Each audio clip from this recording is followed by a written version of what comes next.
Hey everyone, guess what? We do not have ugly swag. We have spaced out radio gear that you're going to want to wear. Why? Because no one wants to wear ugly clothing. So head on over to spacedoutradio.com and go shopping today. You'll be glad you did. And it's a great way to support our show. Once you get your gear, send us a picture of you rocking out in your SOR swag. spacedoutradio.com, shop there today, and make yourself look good.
All right, everybody, welcome to Spaced Out Radio, the After Hours radio show with me, your host, Mr. Rob G. We're going to have an awesome show tonight.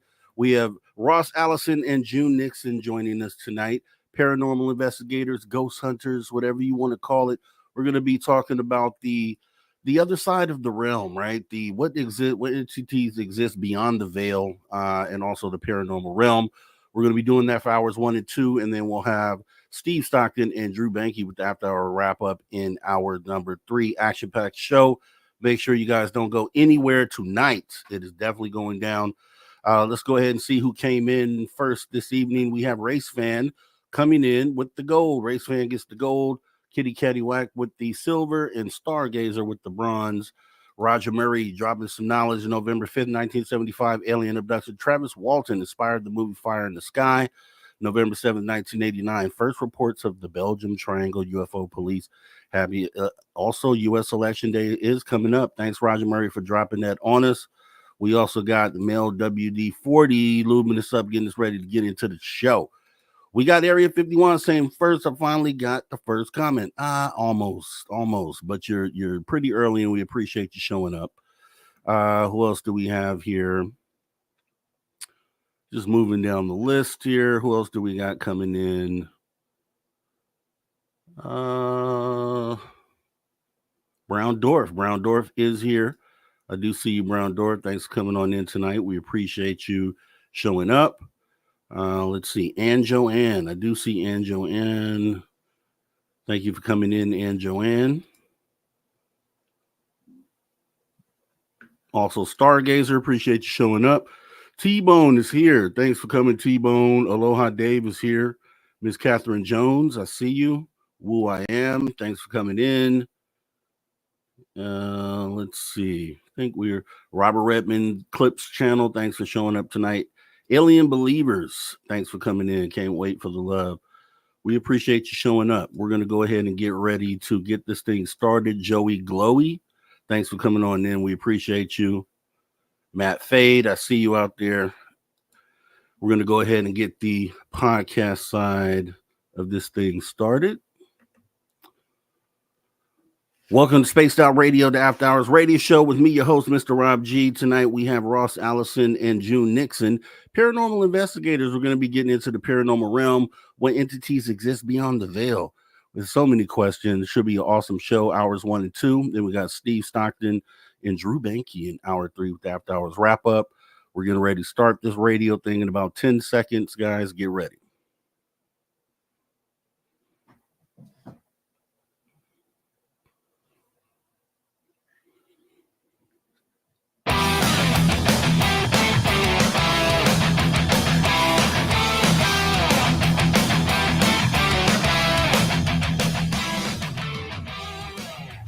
Greetings, space travelers. Welcome home. You just tuned your dial to Spaced Out Radio, the only place where you can own the night.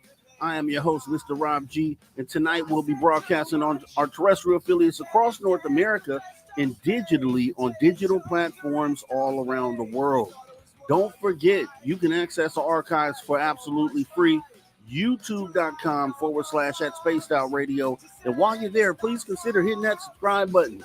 Also, don't forget to follow us, X and Instagram at Spaced Out Radio and that Spaced Out Radio Show. Our website, it's spacedoutradio.com, where the options are endless. You can stay up to date with the SOR Newswire. Get yourself some official Spaced Out swag. Plus, you can rock out to the man you hear right there, Mr. Bumblefoot, and oh, so much more. We're going to have an awesome show tonight. We have Ross Allison and June Nixon, paranormal investigators, ghost hunters, researchers for hours 1 and 2. And we'll go ahead and get into some Steve Stockton Tales Untold Missing Person Mysteries and Drew Banky with the After Hours wrap up in hour number 3.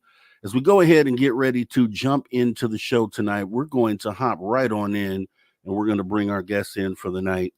We have Ross Allison and June Nixon. Hi, how are you guys? Hi. Doing good. All right. You were right past spooky season. We just missed it by a few days here, but I was like, we can still have a great conversation because paranormal is actually year round. We got we celebrate it year round. That's for sure. Yeah, exactly. So here's what I like to do, especially I've talked to you, Ross. We interviewed, it was almost a year ago. It's crazy. It was that long ago. And June, you for the first time here. So I would love to hear how each one of you got into the paranormal. Did you have any experiences early on, and kind of we'll go from there. Okay. Well, for me, I always blame my mother. My mother loves ghost stories. So I grew up listening to ghost stories most of my life, very fascinated with them. Just curious if people really had paranormal experiences that I'd heard in these stories. So for me, it was kind of interesting when I got involved in the field. Most people had, their ghost stories, their experiences, and I was just the odd man out because I didn't. Excellent. How about you, June? Yeah, that is something. Well, I had actually lost a lot of people and pets in my life at a very young age. And I thought, well, actually there can't be any ghosts because no one's come to visit me. No one's come to, contact me. So I think all these ghost shows and I think all these people, with experiences are, kind of full of crap. So I kind of got into it for that reason because I wanted to prove that it was, horse hockey, I guess, basically. And so I got into it that way and I joined a group. I took all these classes and let's just say I have a lot more unanswered questions than I do answered questions. And I think that's the only way that you can make a skeptic believe is they have to have their own experiences. So that's kind of what happened to me. So yeah, and that's great that you point that out. And actually it's awesome as well, kind of starting it off to have that whole perspective of coming from a skeptical place initially, because some people are just born believers and you never really get to see that side of a person that once had an opposing view to what it is they're now involved in. So that's excellent. As well as I used to feel that way too. And it was like for me, it almost feels like yesterday, which it really wasn't that long ago. It's probably like I'd say 8 years ago for Paranormal, where I just felt like these shows they can't be true. Like the things I'm seeing here, I just no, it's not true. It can't be true. But then I actually recently had some experiences of my own that kind of brought it home for me. So it's kind of strange to come see it from the skeptical side and then find out that there really is something to this here. So, Oh yeah. starting now, do you guys investigate together or? Oh yeah. Yeah. We've been investigating together for what, over 10 years now, June, right? Oh yeah, since Over 12? 2012. Yeah, since 2012. Yeah. So that's when I joined a Wow. ghost. Well, But I've Oh been my doing this God. since 2005. But I didn't get actually to meet Ross until about 2012, and all these weird circumstances kind of lined up, and it was like, oh, Yeah. And let's hear what got you so guys I've started. Let's hear what got you guys started together. As far as like, what was your first experience together that was like, whoa? you can tell that one, Ross. well, you invited me. It was Mhm. a situation where one of her good friends and June, Todd and June were actually a part of a group, and Todd invited me to participate in an investigation that he was hosting. So I was a Mhm. guest on their investigation, and unfortunately, Todd was one of those people that just could not say no to people. And so poor June would have to host like 50, 60 plus people on an investigation. And she was frustrated, and I could see it, and she's like kept coming up to me. She's like, because she knew I had strict protocols when it came to investigating the Mhm. paranormal. I was like, too many cooks in the kitchen, come on. So I always investigate with a very small group, and she wanted me to try and coax Todd into this practice, because unfortunately, as she had learned, and hopefully Todd, unfortunately, he has passed, so he's no longer with us. But we were trying to show them the advantage of having far less people on an Yeah. investigation and having a controlled environment, and being able to be able to collect real evidence, without people contaminating it. And so that was kind of our introduction to each other, besides being, I guess our first one was actually being on their show. So, but our first Yeah. investigation was helping out.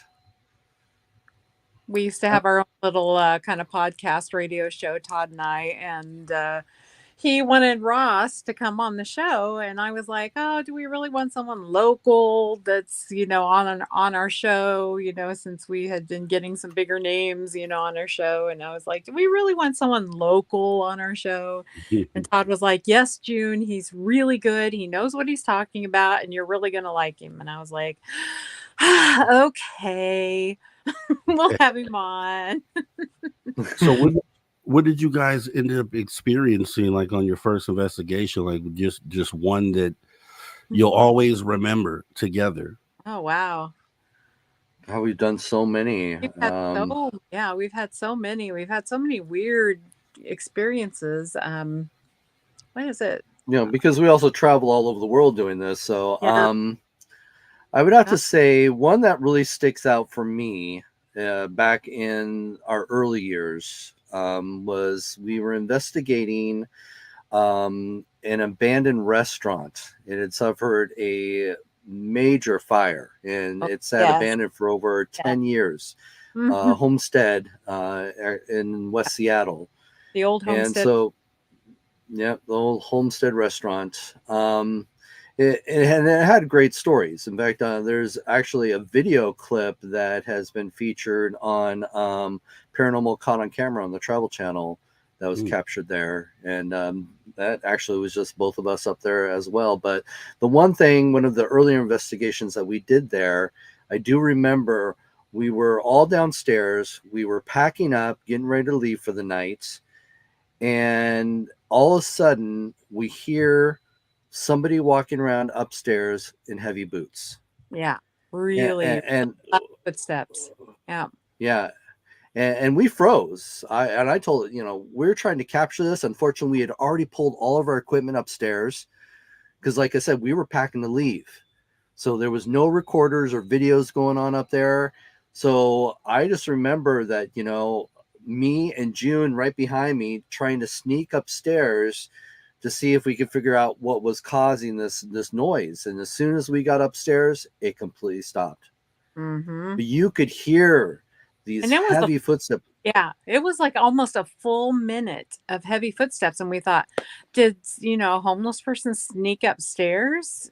Surely not. We've been there for 5 or 6 hours. Surely we would have seen somebody, go upstairs. And yeah, and the only way upstairs is to go through the house, and we're downstairs. So, and finally when it stopped, nobody up there.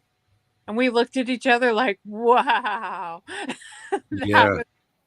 when you have one of those moments, and I got to tell you, I know exactly what you're talking about because I had that here right in the studio I'm in right now, right above my head as I sit here now, right above my head for like maybe a week or so. Wow. Footsteps, clear as day, heavy footsteps walking across the roof. And we don't have an attic up here, it's just a small crawl space. And it was like 2 a.m. And I'm like, there's no way in the world that someone, but the logical thought process, what you should go down is it someone living, even if it doesn't make sense, right? It's like, okay, somebody has to be in this crawl space, or someone has to literally be on my roof at 2 a.m. Wow. Going through that just to get to the conclusion that, no one's up there. And so then what was that, right? And that's kind of where I'm at. That's where my investigation ends. See, where do you guys go from there? So you get the footsteps, and that lets you know that something's there. So what is your first step then after that? What do you do? Well, we were, as it was happening, of course, we're trying to capture it too, because all of our equipment's downstairs now. We were wrapping up. So we're trying, to get our recorders up there so that we can at least capture the sound so we can prove that we're hearing this. And there's a good 8 of us downstairs, all witnessing this. So June's right behind me. We're slowly sneaking upstairs. I got recorder in my hand, just trying to capture this. And then as soon as it stopped, of course, we're up there wandering around trying to figure out what could have caused this. Mm-hmm. We're trying to do the debunking process, and it's just nothing we could do could actually debunk what we experienced. Right. It was clearly somebody walking around up there. And again, there's no way to sneak up there unless you're going to climb up the side of the house and then into one of the windows. That's the only way you can get up there. Of course, one of my friends was like, oh, it was probably just like a possum got in there. I said, well, unless that possum was wearing really heavy boots or really strong high heels, really heavy high heels. Yeah, no, that was not an animal. We heard it. It was somebody walking on 2 feet very loudly, and there was no getting around that. So when you know something's there at that point. So okay, you break out the recorder. Okay, it doesn't catch the sound. So what do you pull out next? Like what is your next go-to? Because something's there now. So how do you go about trying to detect it further? Well, unfortunately, it does become a missed opportunity because, like I said, we were wrapping up. Everything was mostly packed up. So all I had was, because our last thing that we walk out the door with is our recorders going. Just in case something, happens as we're walking out the door, we at least hopefully get what we're hoping is EVPs, like goodbye or something like that, and an EVP, which has been recorded in the past. So that is our strict rule. So as we get up to the top of the floor, by this time, once we get up there, it completely stops. So there's nothing to go by once you get up to the top of the floor and you have that sound stop. So unfortunately, we weren't able to capture the best quality of it. You walk around, you try to figure out, what could have caused it and what could have made the noise. Is there anything that looks like it's disturbed? You're checking the all the spaces where somebody could have hidden If somebody did sneak up there, you're checking, behind the doors, closets, everywhere, crawl spaces, just to see if somebody does, live up there, because it is abandoned. And the scariest thing is not the dead, it's the living. Yeah, it's the living. So, yeah. You watch all these videos of people living in somebody's, crawl space, and then you find out, in the middle of the night, they're sneaking down in your kitchen and eating your food. So you have to look into all those aspects, and being it's an abandoned place, we're looking, every space that you can where somebody could be hiding. Nobody. Yeah. You're taking readings, trying to see if there might still be something lingering. You continue, you restart the investigation after something like that, and you're probably, spending another hour there after that experience, hoping to, recapture it. And I think that's the best you can do. Unfortunately, like I said, it does become a missed opportunity, because by the time we got down, got upstairs with some equipment, it had stopped. Yeah, and that's validating for me, because you said someone may in the crawl space coming down, going into your kitchen during the night or something, and I'm thinking the same thing, and so it just is validating, because I went through that same thought process as just to get it exit out, because I knew it was unlikely, but something you got to check, right? You never know, You see those videos on YouTube and stuff like that, where somebody suspects, like, why is my food going away, and disappearing all the time? And so they set up a camera in the middle of the night, and you see somebody crawling out their ceiling, into their, pantry. And that's terrifying. Yeah, because you're asleep, in the other room, Now you laid this out. You said, so there was this huge group of researchers, and it's not how you like to do your investigations or research. So is there, what would you say is something that you wish would change within the paranormal research field? Just your opinion on other researchers and things you would like to see done differently. That's a whole other show, believe me. Because we could talk about, the problems with some of the shows, and problems with some of the equipment that most ghost hunters are dependent on. It's there's a lot that could be fixed. You have to understand that when I started my group in 2000, we were 1 out of 100 groups nationally. Now, because of the popularity of ghost hunting, each state can easily have 100 groups or more. And so it has become very competitive, but it also has opened a lot of doors to the fact that it's more accepted. If I had told people back in 2000 or even earlier than that, because been doing this for over 30 years now. And I was starting my ghost hunting back in California when I was living in California. And back in those days, you didn't tell people you were a ghost hunter, because most people would avoid you at the parties. You'd be partying alone in a room. True. It was a thing that was just kind of like, you're weird. Why are you doing that?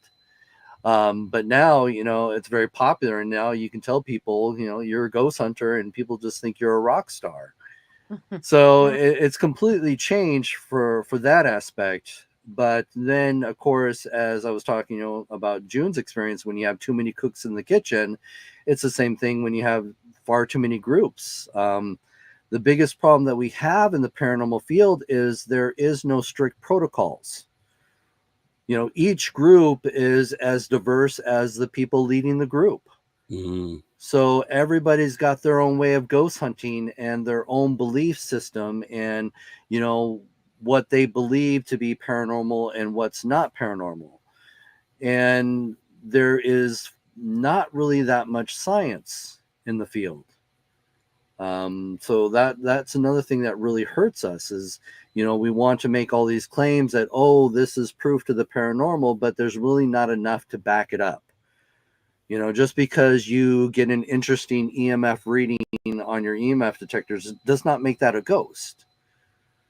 And so we struggle with the credibility that is lacking in this field.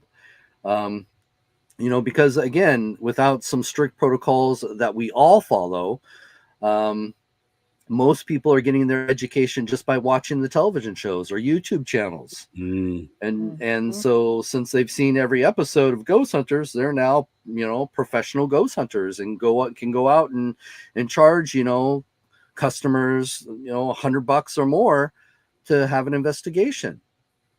And that also hurts us as well. So it's tough. It really is. Like I said, we could talk about this all night if you wanted to. But it's awesome. But I wanted to see like what would, so with that mindset, because that's, if you're, especially, it's understandable how all these groups, if there are no rules, can essentially have their own way of going about doing this. Exactly. So what method do you use? Like what, and if you could design a playbook or a rule book on how to approach paranormal investigating, what are some of the things you think are key or some things that should be paid attention to? Well, one thing that people are misled, especially through media, is that they believe that there are devices that definitely tell you have ghosts in your home. To develop a tool like that, we have to know what a ghost is made of. We don't know this yet. We're still at the very beginning of the race. So I've always told people that, ignore a system that says, oh, this is a ghost meter and it's going to tell you, yes, you have a ghost in your home. There's no such thing. The best we can do as paranormal investigators is adapt devices that help us to understand the environment, that give us the readings of the environment and let us know if there's changes in the environment that we cannot explain. Why is there this reading when this reading shouldn't be there? Yeah. And so that is the best we can do. I know there's a lot of devices out there that many ghost hunters turn to because they love this instant gratification. They want, they don't want to put forth the time and energy into reviewing videos and reviewing audio. Most ghost hunters today, and because of the television shows, they want these devices that give them that instant reading, that instant reply. And it's not like that. A lot of this, one of my favorite things when investigating the paranormal is EVP, real EVP, the recording with your audio, going back and listening and hearing a response. But most people don't want to do that, so it's one of those things that I really feel that if we are going to better ourselves as investigators, we have to develop stricter protocols, follow certain rules like 3 hits of evidence. So basically what that means is if you are experiencing something that you believe to be paranormal, let's say it was a strange noise. Oh, that's great. We heard footsteps upstairs. Okay, so we got that on audio recording. Well, what else was going on at that same time? Did we get any interesting EMF readings at that time? Did any other devices go off at that time? If we can match up at least 3 hits to one experience, that makes that experience more valid. It gives us, more data to turn to help us fine tune our skills. What is it that we're really experiencing? Because you can't just use an EMF detector and say this is what a ghost is made of, because it's more than that. And we'll hold right there. That's awesome stuff, Ross. As we go ahead and get ready to jump into the first break of the night already, right here at the Spaced Out Radio After Hours Radio Show. We'll be back with Ross Allison and June Nixon talking the paranormal realm and what entities exist beyond the veil. More of this to come. Don't go anywhere. Stay right there.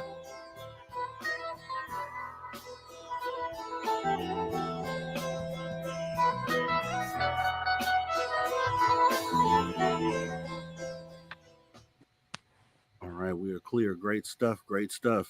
We got 5 minutes. If you guys need to do anything, you got 5 minutes. Awesome. Thank you. Yep. And Peek quickly, June. Peek quickly. I'm good. I'm good. Well, All right, I let's am. check. Great guest tonight. Awesome stuff. Appreciate you coming in. T-Bone, Area 51. Country Carpenter, thanks for coming in. Let's see who else. Carl Bittner, thanks for coming in. Kira, thanks for showing up tonight. We appreciate you coming in. Mark Eddy as well, thanks for coming in tonight. Shelly Montgomery, thanks for coming on in. Let's see, who else do we have? Jeff Garvey. Jeff Garvey, thanks for coming on in tonight. And Alien Believers, thanks for coming in. Erico Dion Viglione, thanks for coming on in. Too many cooks in the kitchen spoils the broth. I'm hungry now. Yeah, there we go. Let's see. FAP, appreciate you showing on up. J Truth Seeker, thanks for coming in. Halloween was fun, but I'm also glad it's over with. I kind of like the season. I kind of like the Halloween season. Blue Cruise, thanks for coming in. Hello, Kira. Good to see you. Also glad to be here. We appreciate you showing up. And we might be current. Let me see. Yep, looking good. Looking good. So, what did you guys do for Halloween? Did you have anything going on this Halloween? I was on my lecture tour, so I was lecturing at a college. So okay. every year I'm out lecturing at colleges and universities. So I haven't experienced Halloween in probably over 20 years. Wow. Okay. Yeah. Well, that's cool. That's good. That's good stuff out there. What do you lecture on? Ghosts. Oh, really? Yep. Okay. Yeah. Well, at least you're doing something, Halloween related. We'll call it, because spirits and things of that nature. So that's actually pretty cool. How about you, June? This year Ross couldn't do one of the lectures, so I did it in Missouri, and I was flying back on Halloween. So, Okay. Yeah, but you got back in time to give out some candy. yes, I did. Harass some children. Yeah. Let my little dog try to attack some children, so it was fun. Yeah. I've been hosting here for the last 2 Halloween. So usually what I would do is get out there and do something and terrify kids. That's what Halloween is all about. Yeah. It's all about terrifying children. So I kind of missed that, but I'm gonna make sure I'm out to do that next year. I miss dressing up. I miss doing the costumes and stuff like that. That's one thing I miss, because I don't get to do that because I'm traveling with just the lightest amount of luggage as I'm flying from state to state. So I don't even get to pack like a costume if I wanted to wear something on Halloween. Yeah. Usually I'll change my costume up every year, but last year and then this year, because I haven't had a chance to do that, I just went with the same costume, which is Jigsaw from Saw's, like one of my favorite franchises.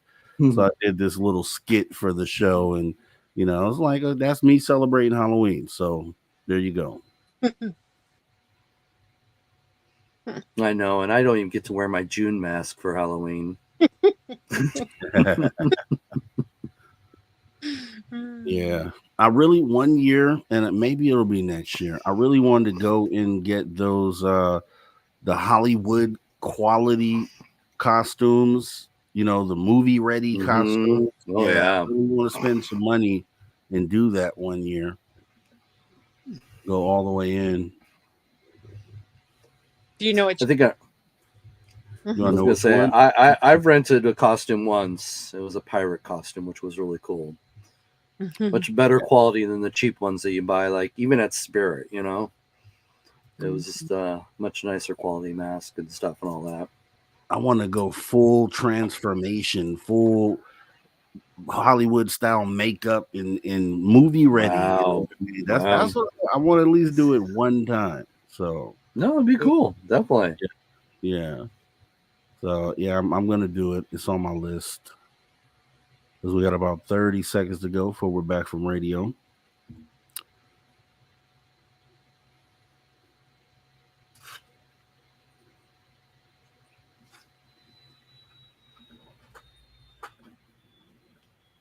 Huh. Okay, 10 seconds.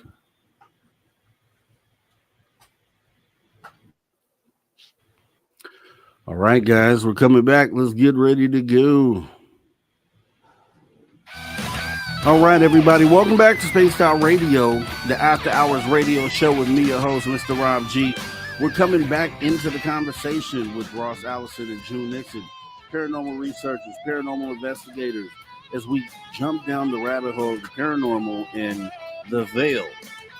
What entities exist beyond the veil? We'll be talking about that and more. Don't go anywhere as we jump right back into the conversation. So let's start out here, Ross, because I know we were last time we talked. We talked about death museums. Oh yeah, yeah. If you wouldn't mind going and talking about that again, kind of refreshing the audience's mind on that. well, unfortunately, we did lose our death museum. We had the first death museum in the Northwest. It consisted of haunted objects, a lot of death memorabilia, from mourning dresses, mourning jewelry, funeral stuff, embalming, and then just interesting customs when it came to death. So very well diverse in the subject matter, but we lost the museum just because we couldn't compete with a lot of the what they call gypsy tours. That was just tours popping up, run out of different states, people that weren't paying taxes, city taxes, state taxes, employee taxes. They were just having somebody in Seattle area, hey, do a tour for us and we'll pay you. And so that's become the norm now. And it's those practices unfortunately affect a lot of the mom and pop shops. And so we ended up couldn't sustain the rent, unfortunately. Yeah. So I have all this memorabilia and stuff all packed away in storage. But it's kind of heartbreaking, but we still have the tours going. We just basically have to start them from the street rather than an office. But let's. What would you like to know about death memorabilia? Well, you answered one of those questions. Is that I wanted to know if you still had the death memorabilia. So you do. I do. It's in storage. I'm trying to figure out what I want to do with it. I've been talking to. I talked to like a funeral home to see if they may have space, but they didn't, to actually do a death museum. So I'm trying to think about what I want to do next. Maybe things will get better. Maybe they'll start to come down on these illegal tours, and and start to help out a lot of the small businesses. Yeah, it's oh my gosh, I totally understand that. Sorry to hear that too, because it sounded like a real cool place. But as long as you have the memorabilia, that's really the heart of what it is. Right. What are some of the things that you have in that collection? Oh gosh, now June has some of it in her place. She's been storing it because we are doing what we're calling like a little traveling museum. So a lot of times when we do conferences, we'll set up a table and show off a lot of the pieces that we have. So June has been hoarding a lot of the haunted objects. One of the things that we closet. in your haunted closet, is that what it is? Of course, talk about the most famous one is Mr. Creepy. So Mr. Creepy is a ventriloquist doll, and he actually is he was made in the 1960s by a retired ventriloquist artist who actually went back to the vaudeville days in the Northwest. And in his retirement years, he made Mr. Creepy, and he made a female counterpart. And why I'll get into why he got called Mr. Creepy, but otherwise I'm assuming that wasn't his original name. But this ventriloquist doll was made in the guy's likeness, and then the female counterpart was made in his wife's likeness.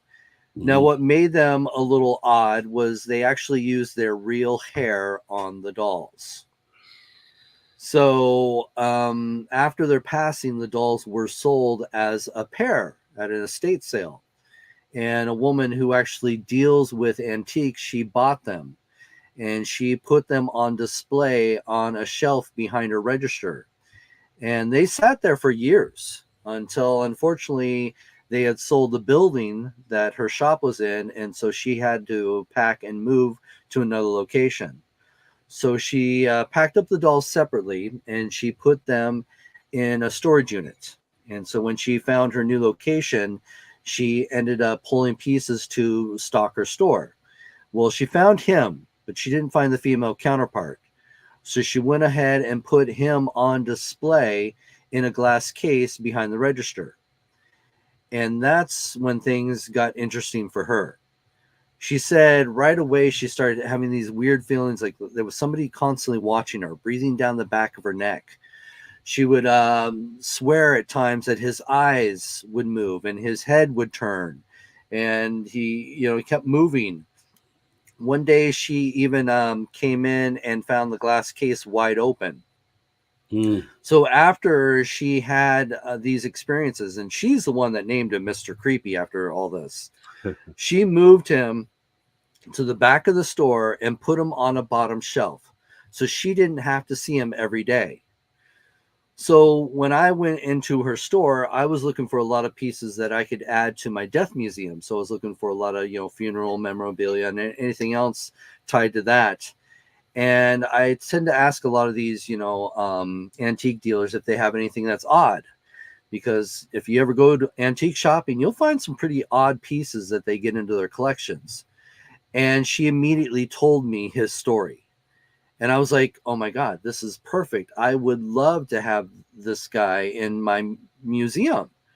She was so happy to get rid of him that she sold me him for $1. Wow. Yeah. So I brought him into our museum. And I had him for a very short time before, we started experiencing weird stuff as well. I had actually, we had witnessed his eyes would move to the left or to the right, and they would lock there. Now, what's odd about that is his eyes are actually spring loaded. So you got to remember, he's in a glass case. So no one has access to touching him. It's a locked glass case. So when you come in and you find his eyes locked to the left or locked to the right, I would try to investigate and find out what's happening here. Is there a mechanism that's being, jammed or something like that? Because the only way to move his eyes left or right is to move the lever left or right. But once you let go of that lever, it springs right back to the center. You have to be holding on to the lever for his eyes to be, stay left or right. Wow. So we were experiencing things like that. And I know June's had some experiences with him as well. Yeah. Well, the very first time was, I remember the night before, his head was turned at a certain angle. And we had gone home, and the next morning I had to be there kind of earlier in the morning. I think we had some kind of event going on. And I just happened to look over at the case where he was stored in. And all of a sudden I realized that he was staring right at me, and he should have been staring the other direction. And I think I might have just screamed. It was just it was really startling. I wasn't scared. It was very startling. And I remember Mark running out like, what's wrong? What's wrong? And I was like, oh, his head moved. And there was nobody in there at all. I mean, we locked the door as we left. And that next morning we unlocked it and nobody could get in, there to move it. Yeah. That was the first time. And we just had some weird things happen. Yeah, just a lot of different. Even during, because we had to shut down during COVID because Seattle didn't allow any tours, public events. So we had to shut down, and June actually had Mr. Creepy in her possession. He actually stayed in her room, and she was having weird experiences. Yeah, it's really strange. We were on some sort of show or a radio show, and we were talking about him, and all of a sudden it's like my lights all went off, and it's like it was just really bizarre because all of a sudden he had, I wouldn't say he had unplugged the light, but the light was all of a sudden unplugged. And it was just some weird other things and like bad connections. And I don't even know. I can't remember everything else, but it was just really weird things that happened. Yeah, sounds pretty weird. Mr. Creepy is a great name. And it's, yeah, so the human hair part bothers me because that's almost like a voodoo doll. It's like borderline voodoo doll stuff right there. And do you think maybe it started behaving this way because it lost its wife, is his wife, his mate?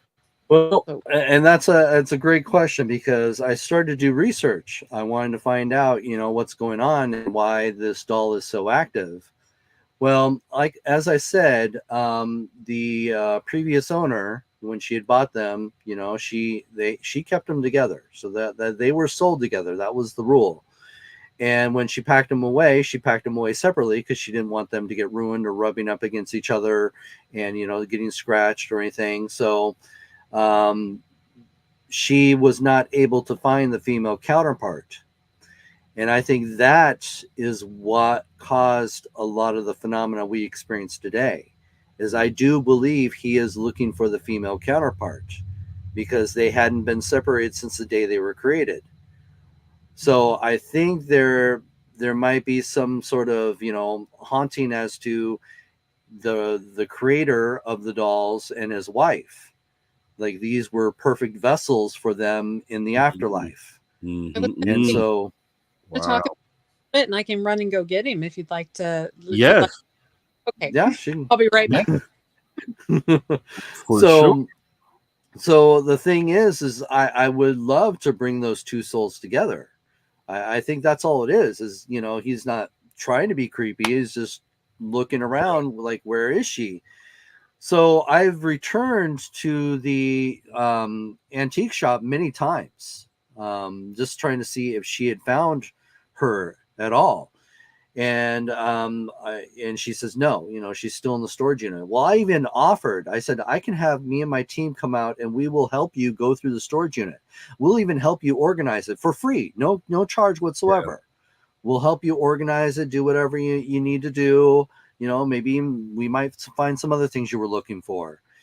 And she just refused. She was just like, she just does not want anybody going through her stuff. And come to find out is I have discovered that she's a bit of a hoarder. So it's not just one storage unit. She's got like a bunch of storage units that are jam-packed. So she doesn't even know which one it's in. What in the world is that? There he is. I'm gonna bring up full screen because that is a creepy doll. I have a problem with dolls in general, but good Lord, look at this thing.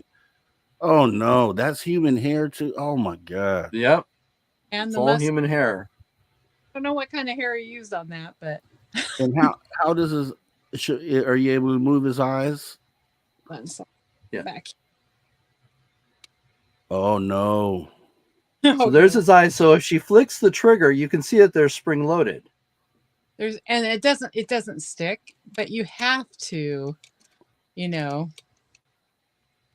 What? But yeah, if you flick the trigger, June, show them that it's spring loaded, so you can see the spring out. So there. See? So it pops back. Yeah. So you have to be holding the trigger left or right to get his eyes to stay in that position. Otherwise, they automatically go right back to the center. Can you? You will experience it. Let's see. Where's this little gun trigger? The whole creepy. Here. Sorry, I keep losing my.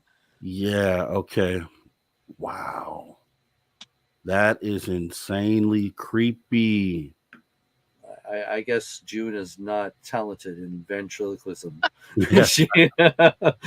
Why is his mouth just staying open like that? That definitely makes it a little scarier. There it is. Yes. Oh my God. And you have that in your room. Well, in your room. He's in the living room now in the case. I don't want anything to happen to him. Whoa. Yeah, after her experiences with him, she stopped actually sleeping with him in her room. So And I'm just I'm just in awe by this. I just have to say this for the radio audience. What she has here is a really creepy ventriloquist doll that is insanely creepy. Has a mustache, bushy eyebrows, big bubbly weird eyes, and he looks, oh my god, this is creepier than the doll they show in Annabelle. That is for me crazy, because I'm really afraid, not really afraid, but I really don't, deal with dolls like that for this reason. Yeah. Yeah. Let I me thought see here. I don't know. I don't know what you do with that. I don't know. I couldn't have it in my house. So what do you do with that? Like, what do you? Okay, this creepy thing right here is giving you weird experiences, paranormal experiences. Like, how do you reconcile that? What do you like? He would be tucked away somewhere. The moment something happened, he would be in a storage somewhere, or he wouldn't be with me. I don't. How do you do that as a paranormal? I guess it's normal then. Maybe it's a paranormal investigator. Girl sitting behind me. Well, for me, it's more of curiosity to have a object that does carry this energy, and it seems, and it's an intelligent energy too, because it's reacting to the environment. It's looking at people when they walk into the room. So for me, it's obviously a great tool to help us to have a better understanding to the other side. So we have tried to document as much of the phenomena that we've experienced with him. Now, unfortunately, June's got to live with him. He's not just in a shop where you only have to deal with him when you're at the shop. He's now with her 24/7. So, sometimes I do keep a camera on him, just to kind of see if something does happen. But he's been very, very quiet for a while, so I don't know if he's just dormant or That's a great idea to keep a camera on them. That is an excellent idea. I would at least have to do that for sure. That is insanely terrifying. That doll.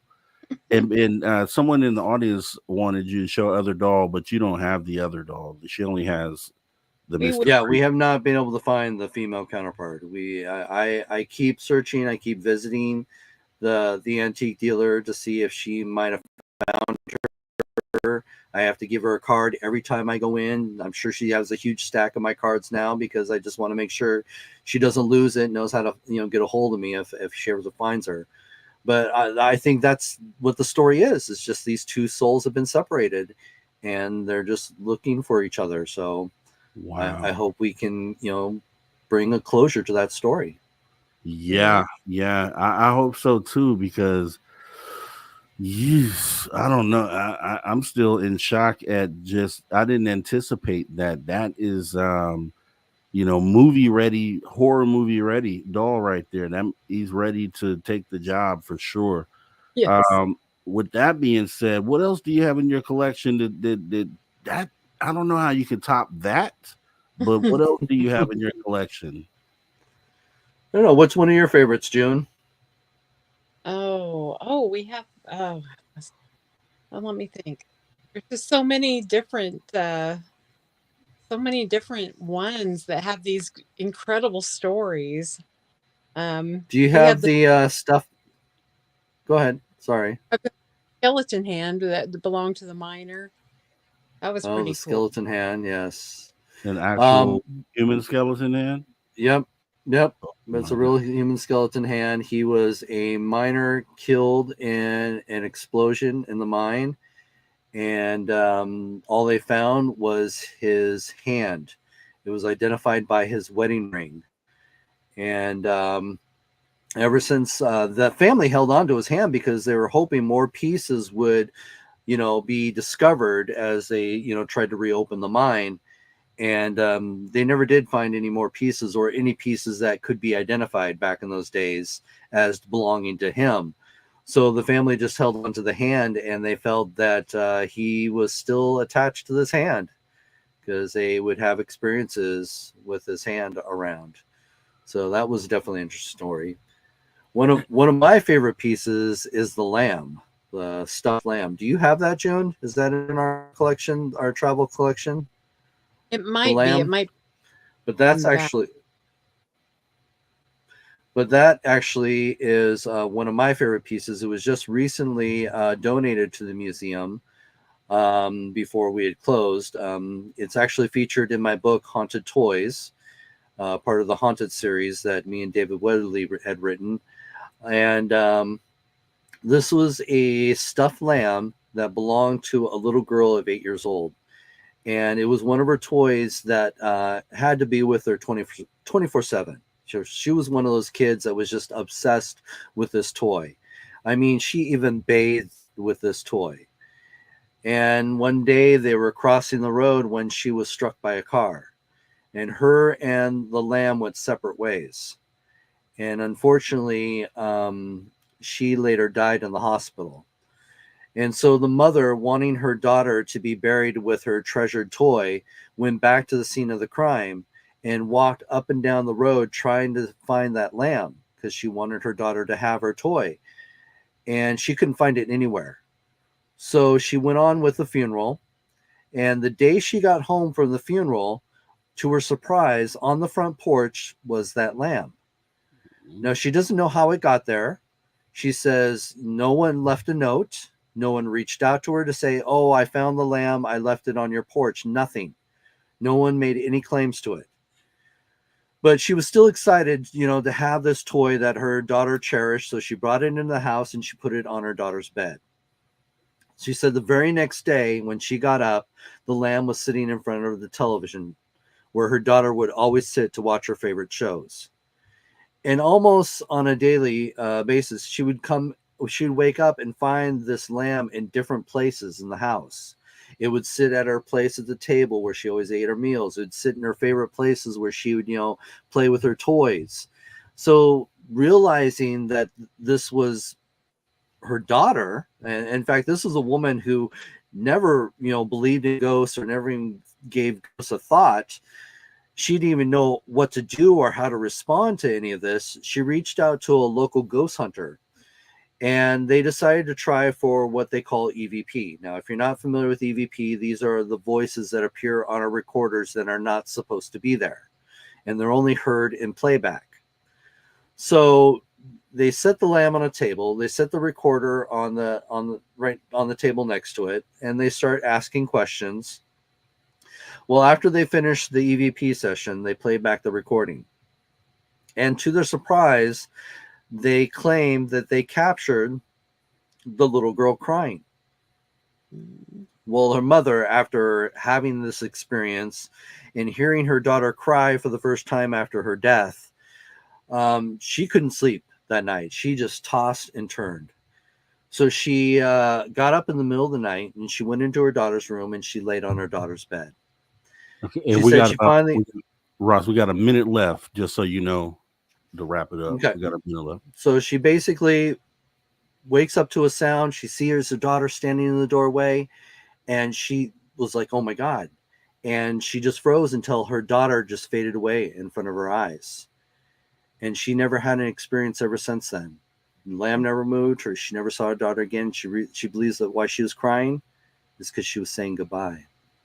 Oh, so sad. That is sad. That is sad. Put it in items like that, and I want to, and I will answer this after the break, but it would think maybe you could kind of hone in your abilities by using these haunted items that you have. But what we'll do is go ahead and take a break first and then jump back into that conversation as we come right back right after this break. An hour gone already right here, Spaced Out Radio, the After Hours radio show. Conversations that move the needle. Conversations that move the needle. You're listening to After Hours with Mr. Rob G on the only place where you can own the night.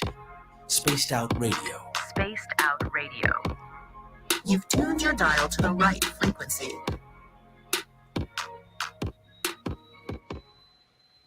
All right, we are off, and we're going on a 5-minute off-camera break, so I'll see you guys in a few minutes. Okay. Okay. All right.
All right, everyone. Welcome back to Spaced Out Radio after hour number 2 with me, your host, Mr. Rob G, as we're joined back with our guests, Ross Allison and June Nixon, showing us some really creepy stuff here this evening. Did not expect the doll.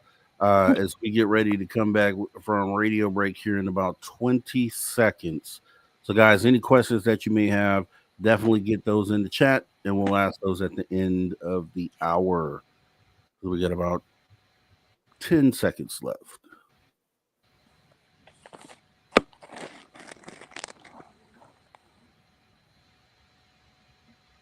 And here we go. All right, everyone. Welcome back to Spaced Out Radio after hour number 2. Already hour number 2. With me, your host, Mr. Rob G. Joined back with our guests, Ross Allison and June Nixon, paranormal investigators, researchers, and they have a pretty cool collection of creepy things. Guys, if you're out there in social media land, don't forget to follow us at Spaced Out Radio, at Spaced Out Radio Show.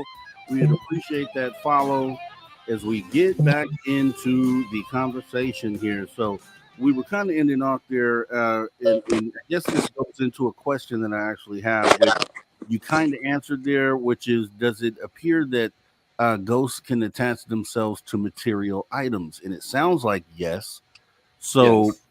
With that being said, I would think then it would give you, having a collection of haunted items would give you a leg up on other investigators, because you have a test source of material objects that you could test. You could test investigation techniques on, I would think, right? Is that something? Well, you can. It is nice to have objects that you know are indeed haunted to do certain experiments with, but you have to understand it's just the same as ghost hunting. All this is all about being at the right place at the right time. You can't, ask Mr. Creepy to please turn your head right now and he'll do it. Right. It doesn't work like that. I wish it did. I wish we had more direct responses and interaction with the other side. But you can go on investigations and sit there in what is to be the most haunted location in the world and not have any paranormal experiences while you're there. It's the same thing with a lot of these haunted objects. You could sit around for hours waiting for something to happen, and it doesn't always happen. So again, it's part of those challenges of trying to validate paranormal phenomena. It's all about being in the right place at the right time. What does investigating the paranormal and up to this point, how has it changed your perspective, or what does it make you feel about the afterlife, or what's on the other side of that veil? Well, I definitely have to say, for me, it has opened my eyes a lot wider, because as I said in the beginning of the show, I didn't have paranormal experiences when I got involved in this field. I was just curious myself as to what was going on out there. Since I've been involved in the field, I've had a lot more of those experiences. So I know that there's something out there. But I think what makes me stand out as a paranormal investigator is I'm not one of those ghost hunters that's going to tell you, yes, ghosts exist and you need to believe. Because in all honesty, if you don't believe in ghosts, you have to experience it for yourself. I could have a great video of a ghost walking right up to the camera going, boo, I'm a ghost. But if you don't believe in ghosts, all you're going to do is just judge my credibility. Mm-hmm. So what the best I can do as a paranormal investigator is document these experiences that we have and hopefully open people's minds to the idea that there is something out there. And so that's all I strive to do, is just hopefully open minds. And so I definitely have had my mind open since I've been in this field, to that there's something out there. I've experienced enough to say there's something to this. We're not wasting our time. Mm-hmm. Even when in fact, I guess the biggest eye opener for me was when I started doing my research in touch. I am the first in history to try and validate touch when it comes to the paranormal. when ghosts touch people in various different ways, I started to come up with different experiments to try and validate these experiences, because it is such a personal experience. How do you prove that you were touched by something, the unseen?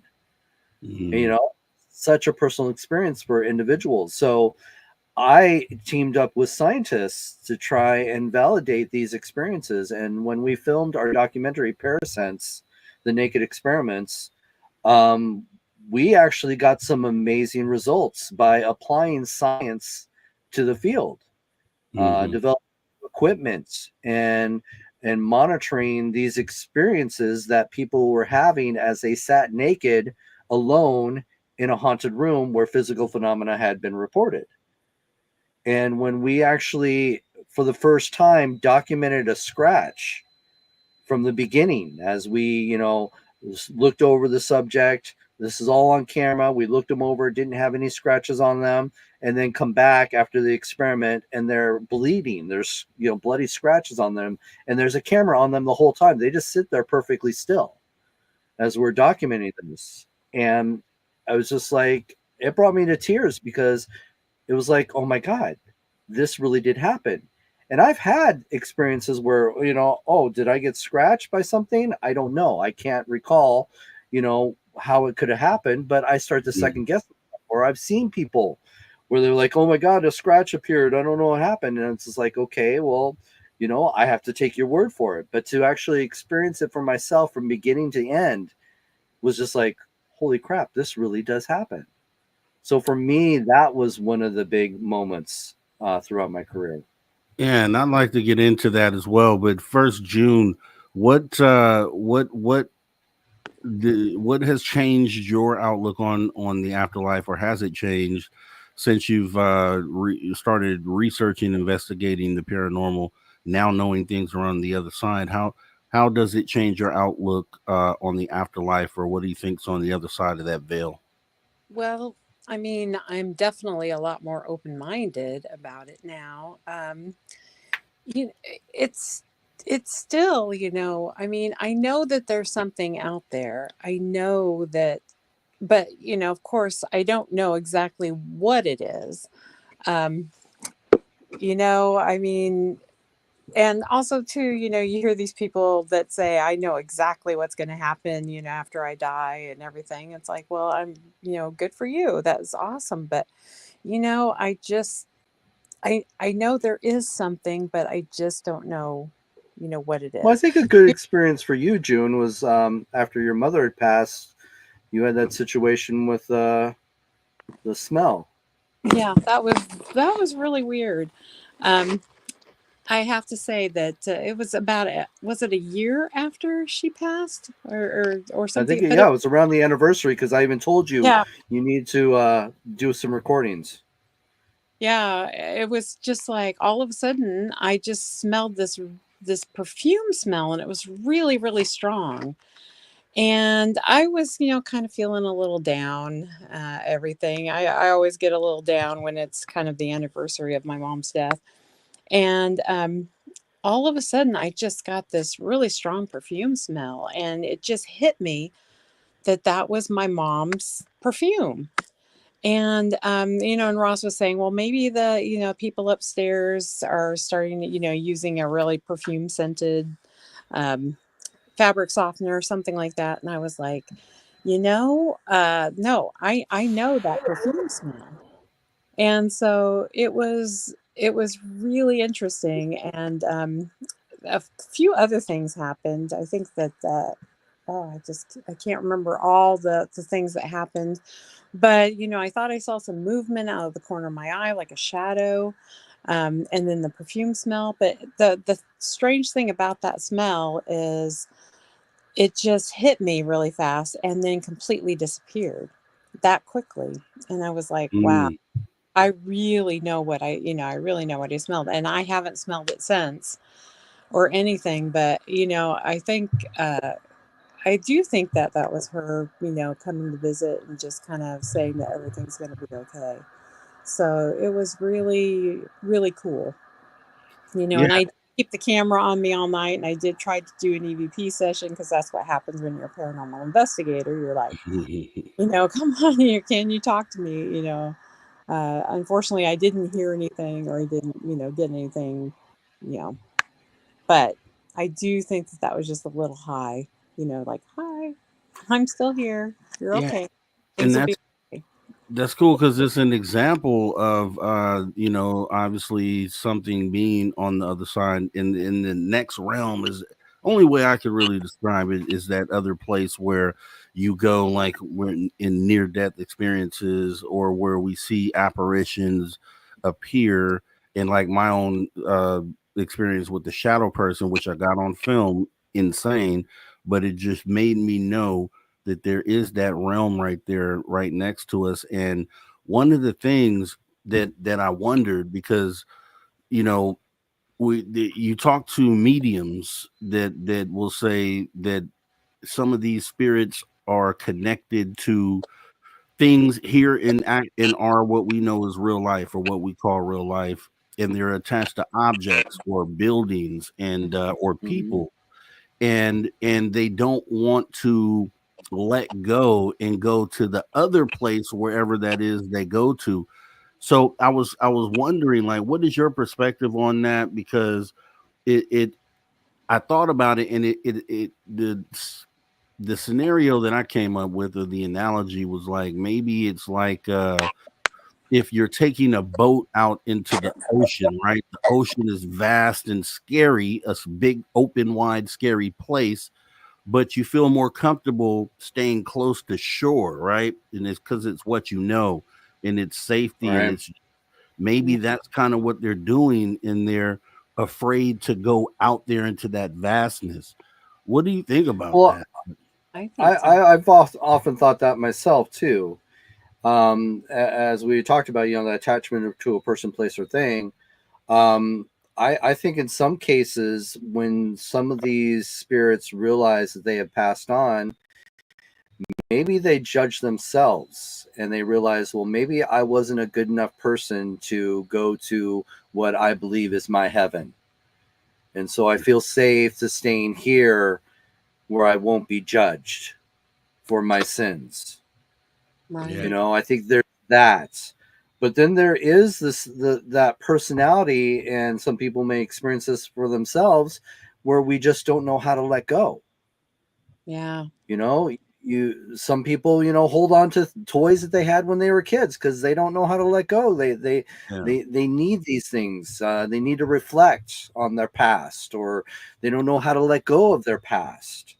Well, So I think that think- is a good combination why you could haunt. I think that is one of the reasons too. It's like we have a place that we investigate called University Heights, and it used to be an old elementary school. And a lot of people say that they have seen and heard, children, running up and down the hallways, seeing a child, looking out the window, seeing, all different types, children's voices, all different types of things. And part of me thinks that if that was like one of the best times of your life, and you're an elderly woman or whatever, do we have a choice? If you want to manifest yourself as a child again and play in that old schoolyard with some of your old friends, can we be children again? Can we be, can we pick what time in your life? And, that's like some other investigation I think that we had, where this person said that she thought she saw a little girl, and then sometimes she thought she saw, this 12-year-old and a 16-year-old and an elderly woman, and was like, maybe it's all the same person, just manifesting itself at a time Different frame that, ages. again, different ages. So Or it could yeah. be residual. A lot of times, a lot of that stuff is just residual hauntings, where these trapped memories are just playing themselves out over and over again. There's Yeah. nothing intelligent, with it. It's just these moments that just play out. Yeah, the whole thought process came because you have some individuals that say they see their loved one that passed on, and their loved one, wanted to come and visit one final time before kind of letting go. And so I was just thinking, because some people talk about that realm as being like this place where these entities or apparitions, these spirits get trapped, and they're trapped in this place.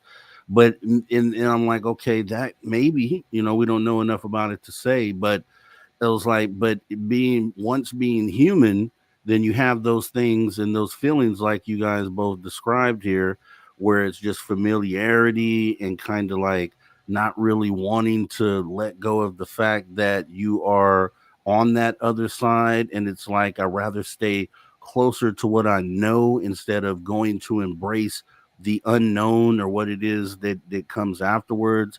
Like just like when you're a new kid at school, you kind of just hang by the walls a little bit before you go out to the playground, the vast playground with the new kids, and go have these new experiences. And I was kind of looking at it like, maybe it's a little bit of that.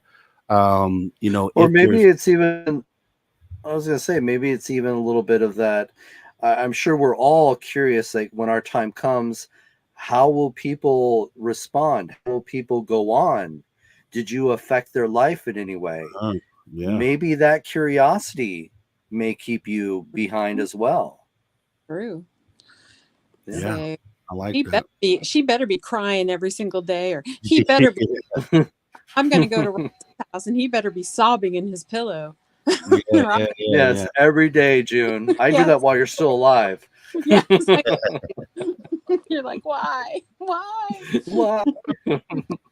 Then I did this. I had a thought experiment, because I often do. I just, when a subject, and I just think of different avenues and ways to look at things. And so I thought about, I'm like, what if what we think is the paranormal is actually normal? And what if this living, waking life that we live in is the abnormal thing? What if once we get to that other side, because it seems like everything else related to the phenomena is connected to that other side. So what if this is like pre-life that we're living right now, and life is actually what we experience once we cross into that other place?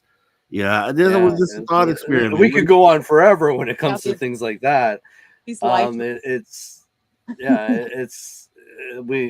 have the answers, and it's always going to be a guessing game until we can have better communication with the other side. I think that's all it's going to be. And I often wonder too, maybe we're just not ready for the answers right now. Whatever's in charge of the universe is just saying, you know what, we're not mature enough to be able to handle what could be waiting for us when we cross over. So I think right now it's just part of that learning tool. We have to apply our own intelligence and our own skills to get there, to say, okay, it'll be a slow process, and it has been, because like I said, we don't have the answers yet. We just have ideas and theories. So and don't believe anyone that says they have all the answers. It's like, come on. That's when we're in trouble. Until we that's when we're in trouble. And I had thought about that too. I was like, with all the research being done, and will we ever actually have the answers in waking life? We may never actually get all the answers until we go to that other side and have those final things validated, whatever those questions were that we had in waking life. And that just might be what it is, right? You never know. So what do you what was I going to ask you? I was going to ask you what if you were to look at some of these movies out there, because obviously paranormal is big in pop culture in a lot of the movies that we watch. When you watch some of these movies, which ones do you think most align with what the actual experience is while doing paranormal research? Like, what movie really nailed it or got it? Oh my gosh, that's a good one, because I think some try to stay true to paranormal phenomena, but then when they have to bring it to an end, then that's when they ruin it. They have to have some dramatic closure, or the experience has to be all dramatic. It's just like, oh, it was so good until it got to here. Yeah. There's a lot of really good ones. You know, one of my favorites and June's as well is The Changeling. You know, that's one where I feel like they kept it more reasonable. It wasn't about special effects, you know, and about the gruesome stories that they could tell. The Changeling was a really good one. The I also I love Awakening. that. Yeah. You know, I thought that was pretty good. Well, I mean, it was back at around the turn of the century, but it was a lot of subtle things, and I don't know. Well, I think she could see. Nobody right. else. Who knows? I think for me, some of my favorites when it comes to Hollywood's perspective of the paranormal is like the classic The Haunting, where it's more of a psychological story rather than going into physical showing apparitions. Not the remake. The remake is when it took it to let's use special effects and show the ghosts. The original black and white one. That for me was a great story when it came to the paranormal. And the uninvited good too. Yeah, with that. Yeah. So I like it when they rely mostly on the psychological aspect of a haunting rather than trying to show ghosts. Because in a lot of cases, you don't see ghosts. Yeah. Most of our investigations are just strange noises, strange feelings, things being moved around. You don't always see an apparition. Yeah, I've been doing this since 2005, and I would say, I have seen, it's been about 3 or 4 times I've seen a shadow person that I could not explain.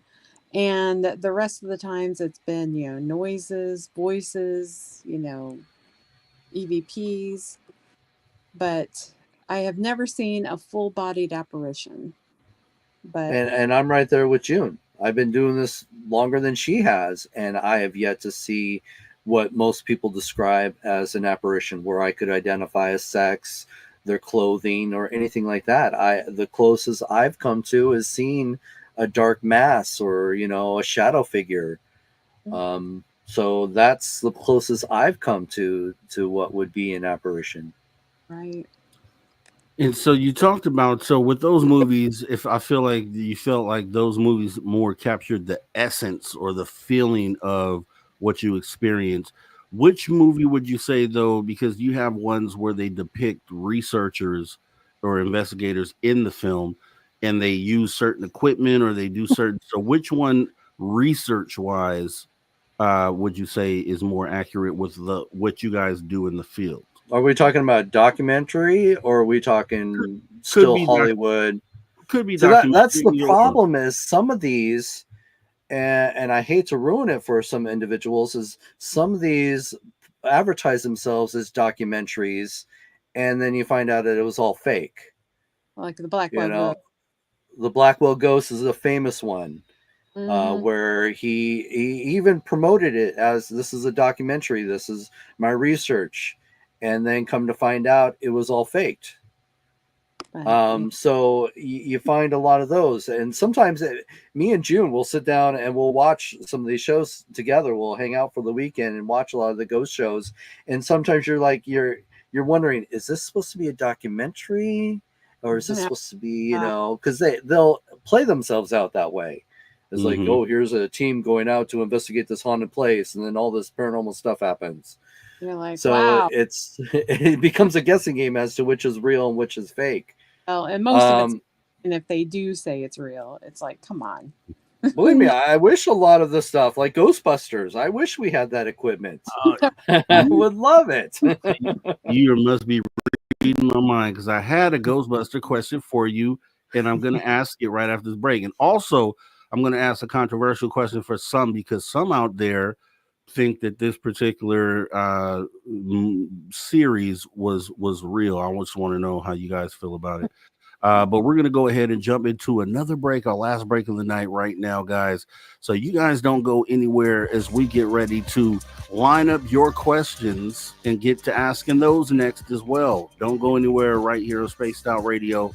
the After Hours Radio Show. We will be right back.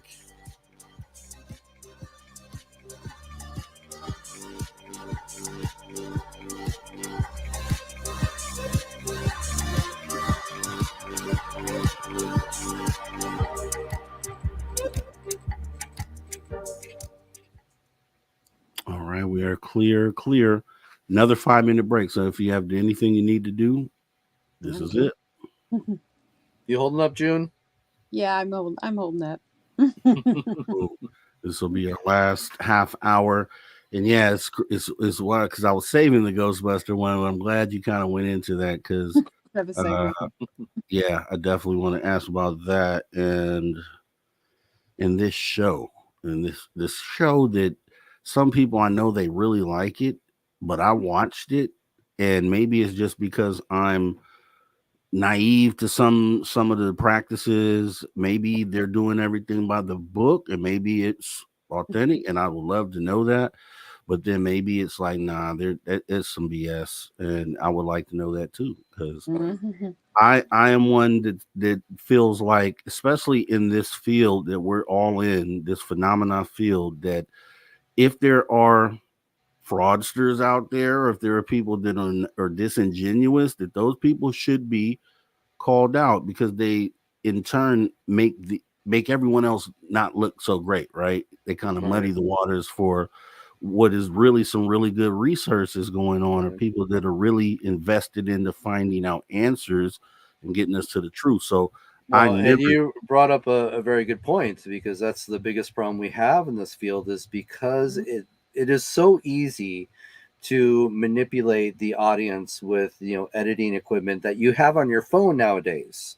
Kids can do it now. Kids can put ghosts in videos and in audio and stuff, and it's become popular that if you are starting a show, even if it doesn't have ghosts, but if you're starting like a YouTube show and you want to draw in an audience, create a ghost video.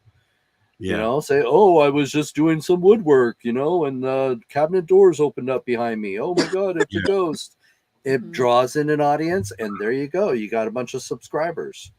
See, and I have too much integrity for that, right? So, and it's hard. And it's what I was going to say is, as you were starting to bring up, it does make it harder for us paranormal investigators when there's far more fake stories and fake evidence for us to go chasing dead end roads, because we need true phenomena to try and validate these experiences and have a better understanding of what's happening in the paranormal world.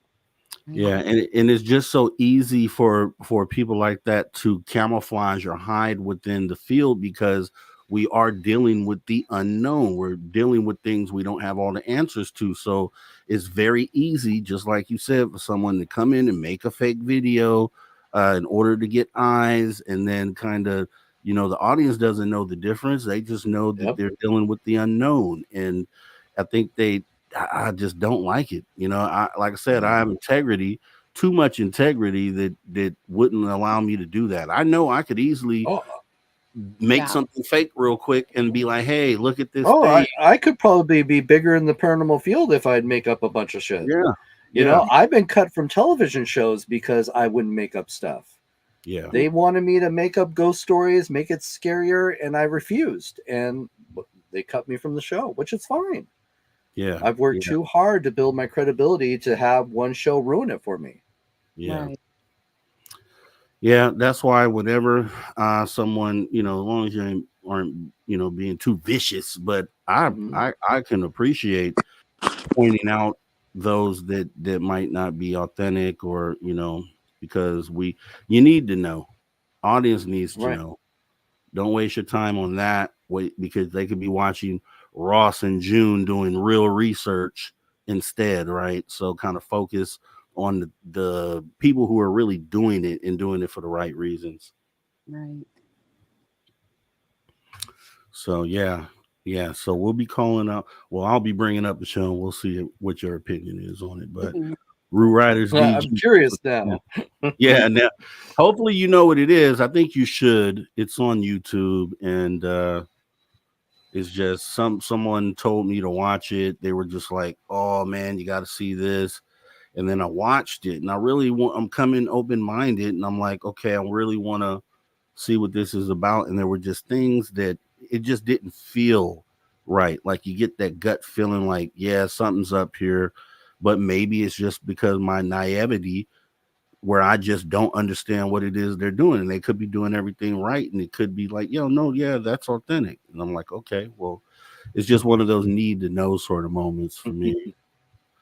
But Polly Rodderman, thanks for coming in. Dead Fish Cheese Spread, thanks for showing up. Let's see. Who else came in here? Resonant, I see you out there. Yes, we got about 30 seconds. Luna Code, I see you out there. And I got a few of your questions, guys. Any more questions, definitely put them in caps so I can tag them. And we will jump right back into this here in 15 seconds.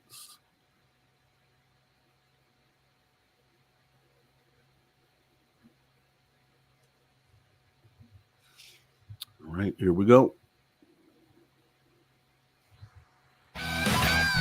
All right, everybody, welcome back to Space Out Radio after hour 1.5. We're in the back half of the second hour. That means we only have 23 minutes left with our guests here, Ross Allison and June Nixon, talking paranormal, getting into paranormal research, all sorts of questions. We're going to get into your questions next.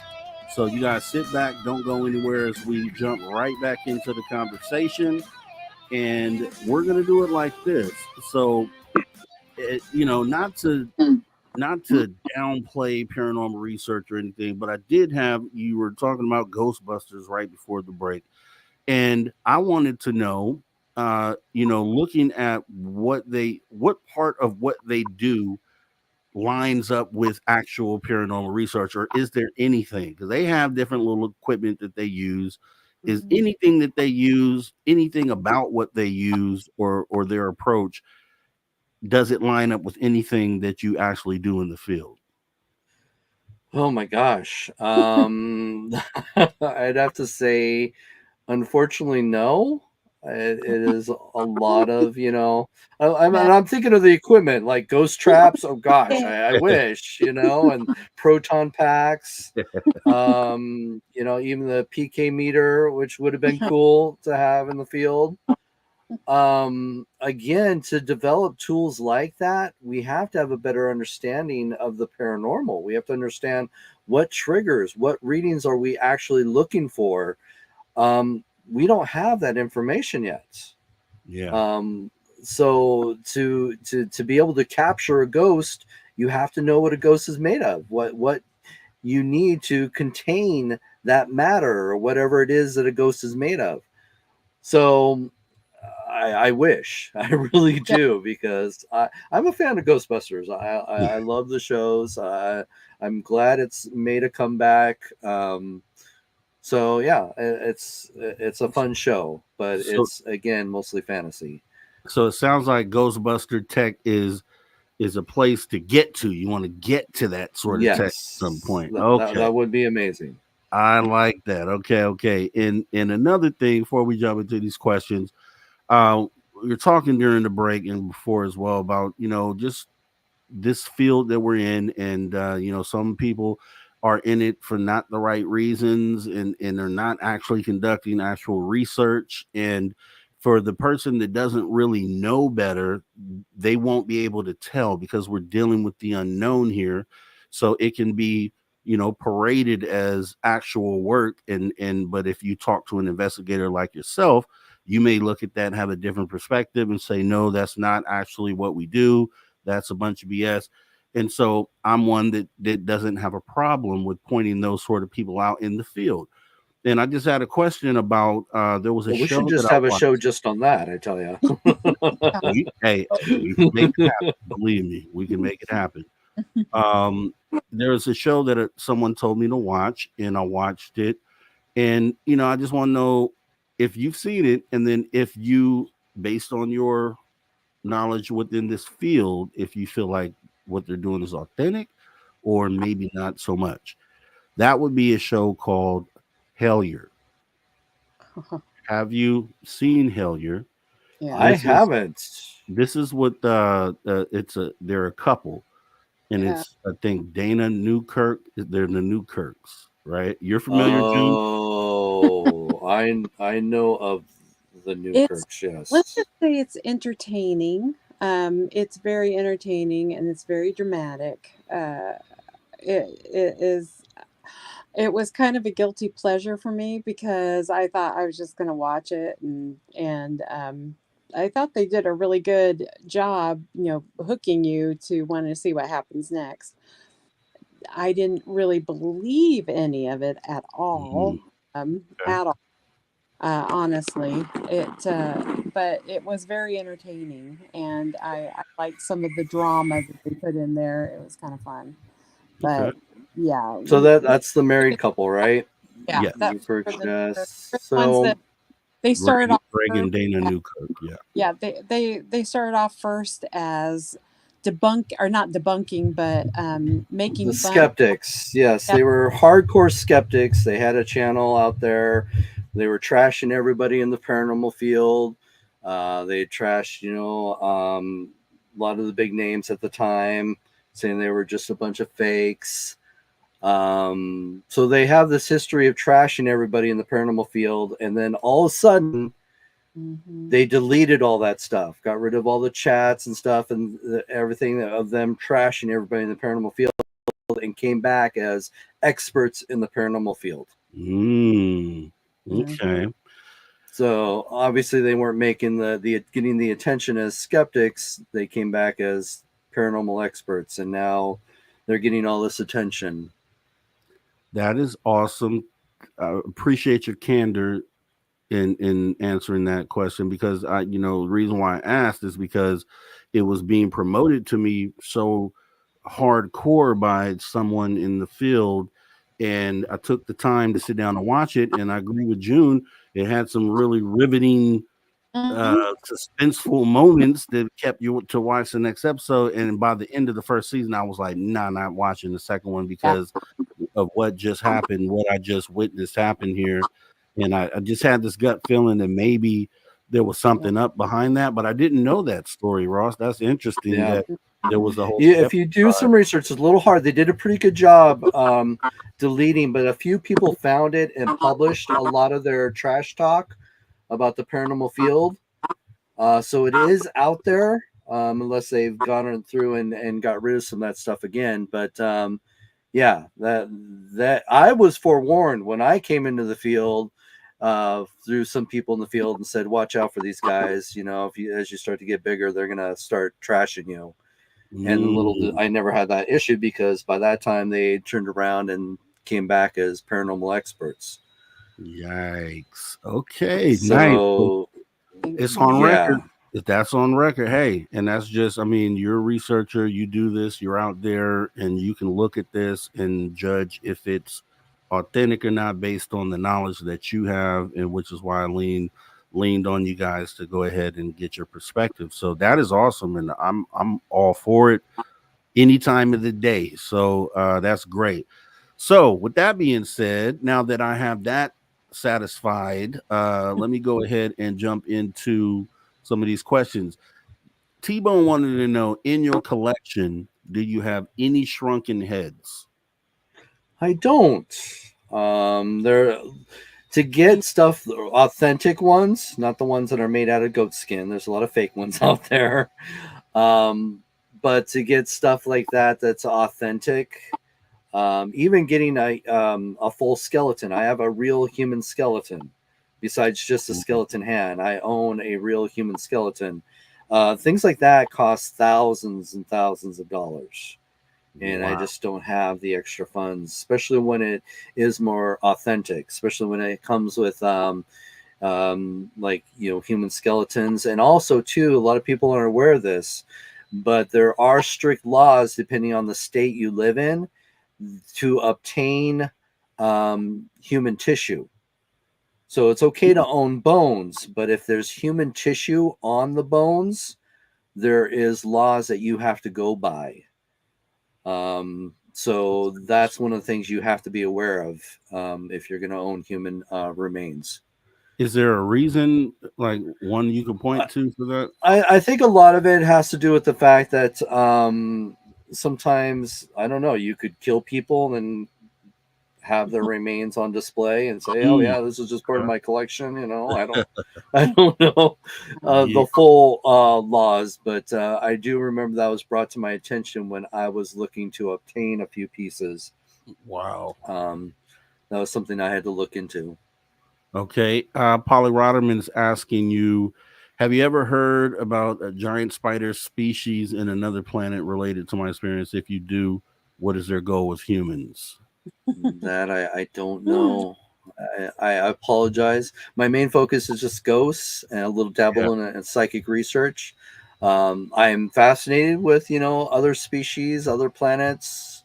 I do believe that we're not the only ones out there. I think there's probably other things out there. So I know June dabbles a little bit more into that stuff. I don't. I am a ancient alien fan and everything like that, but So June's more weirder than I am. But we're finding out that the paranormal might be normal. So yeah, I tell you, what's weird, right? Okay. Yes. So Anne Joanne is kind of going off what you just said about the skeleton. She said, "Why do you have a human skeleton?" It was part of my death museum. Mm-hmm. I actually purchased a human skeleton because I wanted to have something to go to talk about on my lecture tours and also with my death museum. And it was just presented to me. This guy said, "Hey, you got a death museum. Do you want a human skeleton?" And I was like, "Sure."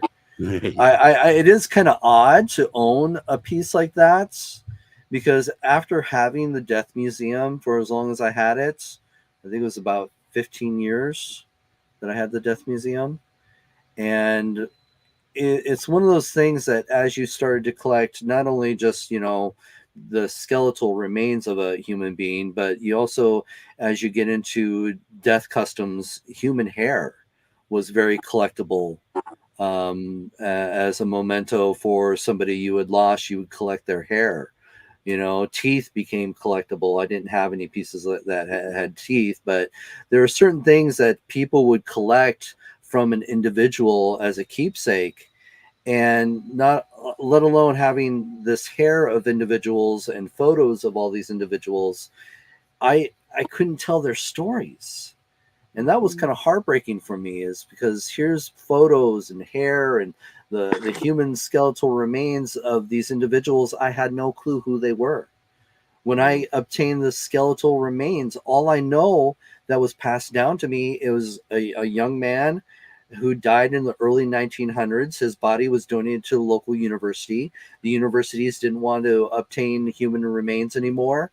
Especially when it came to skeletal remains, because the bones were very brittle. And not only that, the rib cage is hard to maintain. The cartilage in the rib cage becomes very brittle and is very easy to break. And so with the plastics that they have, and as they became more lifelike with plastic engineering and stuff, these fake human skeletons were more sturdier and more affordable than human ones. So the university sold them off. And so that's how I was able to obtain this one. But like I said, to get to my point is I have the human remains of an individual and I can't tell you anything about them. And it does become heartbreaking. And that's when, with my death museum, I always remind people when they took my tour, is how much we need to appreciate technology today, especially social media, when it comes to things like Facebook, Twitter or X or whatever you want to call it.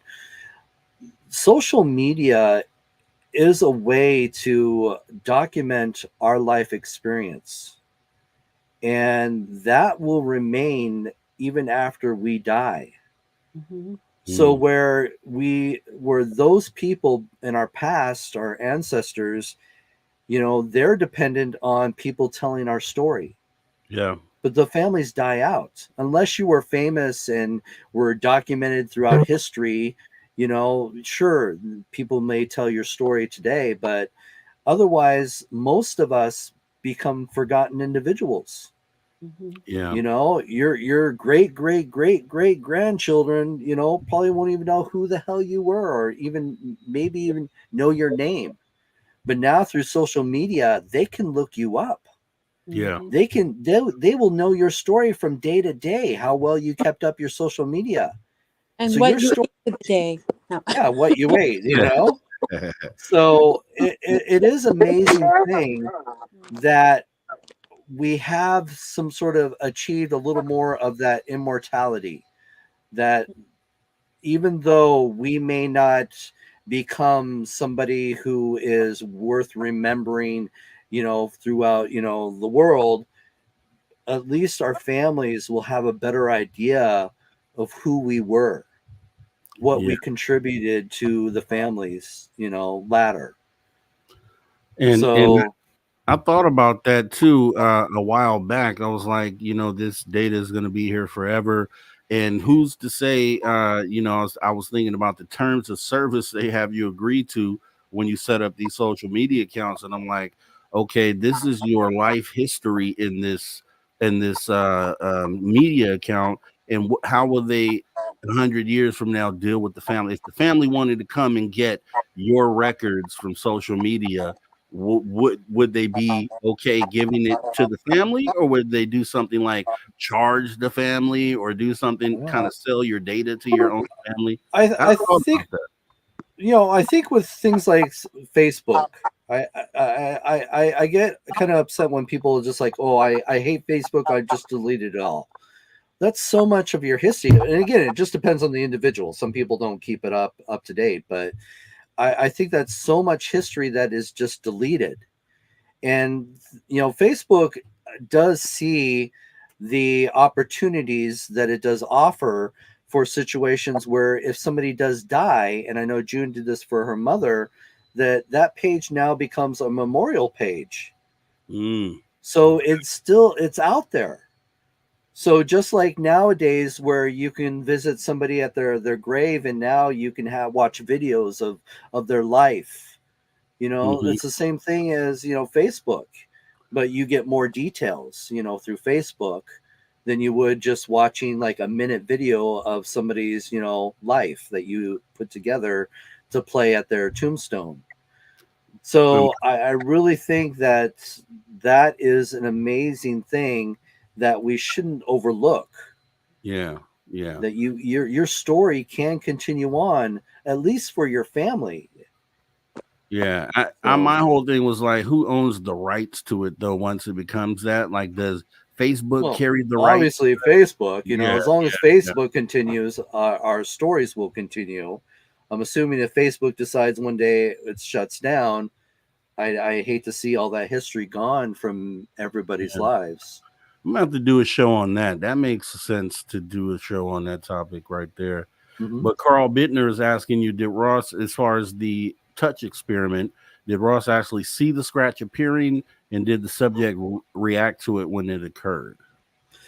So there was two experiences that we had that we documented for the documentary Parasense. One was the scientist was testing the equipment.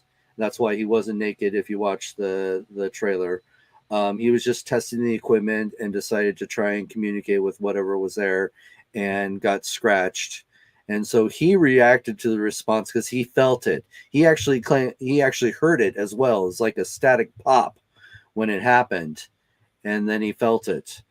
So when it comes to the document, uh, well, the reason why I bring up the fact that, you know, he was clothed is we didn't do the full check him out, you know, before the experiment and then after the experiment when it came to Chad's experience, because he was just testing the equipment. When we do the actual experiments, we always, both of us, me and Chad, who's the scientist in the documentary, we look over the subject before the experiments, and then they sit down, and then we check them out right after the experiments. When they stand up, we look them over. So they're on video the whole time. So when we looked them over at the very beginning, neither one of us noticed a scratch. And we look everywhere. because we have to document any marks. You video their whole body and just show it on record. You don't just look and say, yeah, they look fine. You video it all. Yeah, So, we video the whole experiment, from beginning to the end, and looking them over. It's all on video. So we did not see a scratch, and we looked at that spot. And then once the experiment ended, we go back and we look at them, and that's when we noticed that he was bleeding. And he was bleeding from the wrist. So it was a situation where his hand was down, and we were actually monitoring. We were doing some experiments when it comes to Carillion. So his hand was on a sensor the whole time, and this is a smooth, round sensor that he has his hand on. And we even checked to see if the surfaces where his wrist was, if there was anything sharp or anything that he could have rubbed his wrist against. There was nothing. So and this is all on video. He's documented the whole time, and there's not just one camera on him. We're talking. I think we have about 6 cameras that monitor a 360 around the subject. So we can see, even if they were trying to manipulate us as the investigators to produce something, that's all documented. So he does not move his wrist at all. His hand is resting on a sensor. Then he didn't feel it. It wasn't until we brought it to his attention, like, you're bleeding. And he's like, oh my God. And so we went back and watched the sensor equipment, the readings that we took at the time. And there was one point where something came up to him and left. And this is documented through the readings. Wow. So something happened. But later, as you know, and that's one thing, and I know we've all experienced this, where all of a sudden you'll feel that burning sensation or itching sensation. You go to look and like, oh, I got scratched. How did that happen? Yeah. So it was the same thing for him. He didn't feel it when it happened, but of course later he was starting to feel that burning sensation. Okay. All right. T-Bone is asking, have you ever dealt with a debut box? Or I don't know if I'm saying that right. DYBBUK box. Have you heard of that before? No. That's the one with and Zach Bagans has one in his museum, and that's a kind of, isn't a Jewish tradition with supposed to be some sort of capturing some evil spirit or something that's kept in there. I can't remember the history of it, but there's a movie about it, and there's a whole bunch of other things. I personally haven't. All right, let me look that up. Debix box or something like that? No, it's spelling it right. DYBB. Debix. And it is it's a Dybbuk box. Dybbuk's box, yeah. Dybbuk's paranormal antique wine cabinet claimed to be haunted by Dybbuk, a concept from Judaism. So it looks like a little liquor cabinet. I have heard of the case, but I have not personally experienced it. Okay, so with that being said, that is the last question. And we have about 45 seconds with you here. Can you tell everybody where they can find you both at? Well, I always encourage people, check me out on Facebook, Ross Allison Ghost Hunter. Follow me there. That's always a great place to see what I'm doing, because as I talked about earlier, that's the one social media I do keep up on. Also I'll do live investigations a lot of times when me and June are doing some fun stuff. Also, to check out my books on Amazon. I've got about 10 books out there. I've got a couple more that I'm working on. And then also to check out Parasense. If you want to learn more about it, you can go to touchedbyaghost.com. All right. Org. Yeah.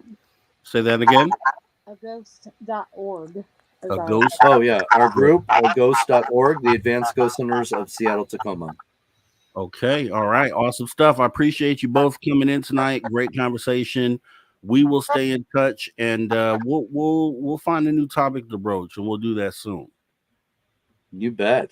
All right. You guys have a great rest of your night. Take care. And for the rest of you guys, we are getting ready to go into the last break of the night right here on Spaced Out Radio. You guys don't go anywhere. Hour 3 action packed. That move the needle. Conversations that move the needle. You're listening to After Hours with Mr. Rob G on the only place where you can own the night. Spaced Out Radio. Spaced Out Radio. You've tuned your dial to the right frequency.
Welcome back to Spaced Out Radio after hour number 3 with me, your host, Mr. Rob G. We're going to get in some really good stuff here for the third hour. We got Steve Stockton Tales Untold Missing Person Mysteries.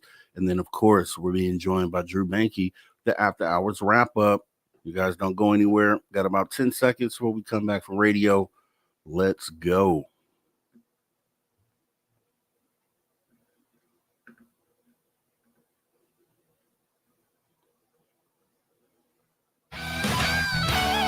Welcome back to Spaced Out Radio, the After Hours radio show. We're on the third and final hour. We're going to be getting into some Steve Stockton Tales Untold Missing Persons Mysteries. Then we'll be joined by our guy, Drew Banky, with the After Hours Wrap-Up. Then maybe some UFO and weird news. Don't go anywhere. You're at the right place right here, Spaced Out Radio, the After Hours radio show. And we are going to jump right in to Steve Stockton. And here we go. Welcome to Tales Untold and Missing Persons Mysteries on Spaced Out Radio's After Hours. My name is Steve Stockton, and I'm here to take you on a journey of mysteries, legends, and true stories. Come, join me on this strange adventure of Tales Untold and Missing Person Mysteries. Hello, friends. Steve Stockton here. In this episode, we're going to take a look at some bizarre disappearances from hospitals. Join me. Let's walk and see. First up, we have the story of Joan Gay Croft. On April 9, 1947, the deadliest tornado ever to hit Oklahoma went raging through parts of the state. A monstrous and deadly Class F5 was a maelstrom of wind and debris, and it ripped through parts of Texas, Oklahoma, and Kansas. At some point, it blew a path through the town of Woodward, Oklahoma, leaving in its wake chaos, destruction, tragedy, and death. In the end, 185 people were deceased, 1,000 more were injured, and it was the beginning of one of the strangest unsolved mysteries in Oklahoma's history. Although many people tragically lost their lives to the whirling cyclone of death, there were many, many more who were spared. One of those who was lucky enough to have escaped death's clutches was a 4-year-old named Joan Gay Croft. Joan's mother had been killed in the natural disaster, and her stepfather had been critically injured, but Joan herself had come away from the brush with death with a non-life-threatening injury in the form of a piece of wood that penetrated her leg. She was found and rushed to the hospital for treatment, along with her sister, Jerry, who had also suffered non-life-threatening injuries. There was obviously a huge influx of seriously injured people, some on the brink of death due to the storm. And so the girls were quickly and easily treated and then relegated to the basement of the overcrowded hospital, as it had been transformed into a shelter where many refugees from the tornado were being housed and treated. They were there for a night, and things were chaotic and sad, but they got through it together. The next day, 2 men in what were described as khaki army uniforms went into the hospital and made their way down to the basement. They went straight for Joan and tried escorting her out of the basement in front of everyone else, which by now was at least a few hundred people, despite the little girl's loud protests and screaming. They knew who she was because when they first entered the basement, they'd ask a member of the overworked and overtired staff who she was, asked for her by name, specifically, and the staff member pointed her out. They didn't seem to be interested in anyone but the 4-year-old girl. Joan screamed and cried, pleading with the men not to make her leave her sister, and the men patiently comforted her, telling her that they were friends and that she would be back there in just a few hours to collect Jerry so they could be brought to wherever they were going together. The hospital staff realized what was going on after seeing the commotion and tried their best to intervene, and as they did, the men were very calm and composed, seemingly very professional, and they then explained that they were merely taking the girls, Joan first, and then Jerry, to another hospital where the girls' relatives were waiting for them. Somehow, the men were allowed to leave with the little girl, as apparently that explanation was deemed good enough for whoever was in charge. But no one ever returned with Joan, and she was never seen or heard from again. Nobody ever saw the two men again either. Eventually, it was discovered that Joan had vanished and had more than likely been abducted. And when that happened, a major manhunt was launched for her, but it turned up almost nothing at all. In fact, her kidnappers have never been identified, and no trace of them or Joan has ever been found. The case gained international coverage, which meant it was a big deal at the time, a time when most cases didn't get much further than the local media and news. And in the years to come, it spawned many anniversary articles asking what could have happened to the little girl and who her alleged abductors were. On May 22, 1993, the case was covered on the show Unsolved Mysteries, and it featured a full dramatic reenactment of the whole bizarre event. Interestingly enough, many women have come forward throughout the years claiming to be the adult Joan Gay Croft, but those leads have never gone anywhere, and all the women have been ruled out either genetically or by some other means. In 1999, a woman came forward to the editor of the newspaper, The Oklahoman, claiming to be Joan, but she then ceased all communication after the initial contact and failed to show up for the planned meeting with the editor. This happened again with a woman living in Canada, and obviously no one knows whether or not either of those women would have been the long-lost little girl. Despite dozens of women throughout the decades who claimed to be the little girl, none of them have ever proven to be, and that leaves us with nothing but theories to go on, as Joan Gay Croft is still listed as a missing person. Most people believe she was kidnapped due to obvious reasons, but that doesn't explain the series of bizarre events that happened leading up to the alleged abduction. Who were the men? How did they know about Joan, who she was, and where she was? Why were they specifically looking for her out of the dozens of other kids who had been orphaned or at least stranded in the shelter due to the devastation of the tornado? And why not take her sister too? They knew her name, and so they must have known at least of her, but what did they want, and how were they able to publicly take her yet leave behind no clues or traces and never be seen again? For their part, Joan's family believes that some other family lost their daughter in the disaster and wanted to replace her with Joan. But, just like everything else, there's never been any proof to that theory. Simply put, no one knows what happened to Joan Gay Croft, and more than likely, no one ever will. Next up, we have Jerry Irwin. Another strange vanishing that has more than just a little bizarre and unexplained element to it is the disappearance of Private First Class Jerry Irwin. On March 2, 1959, Jerry woke up at a hospital in Cedar City, Utah, with no memory of how he ended up there in the first place.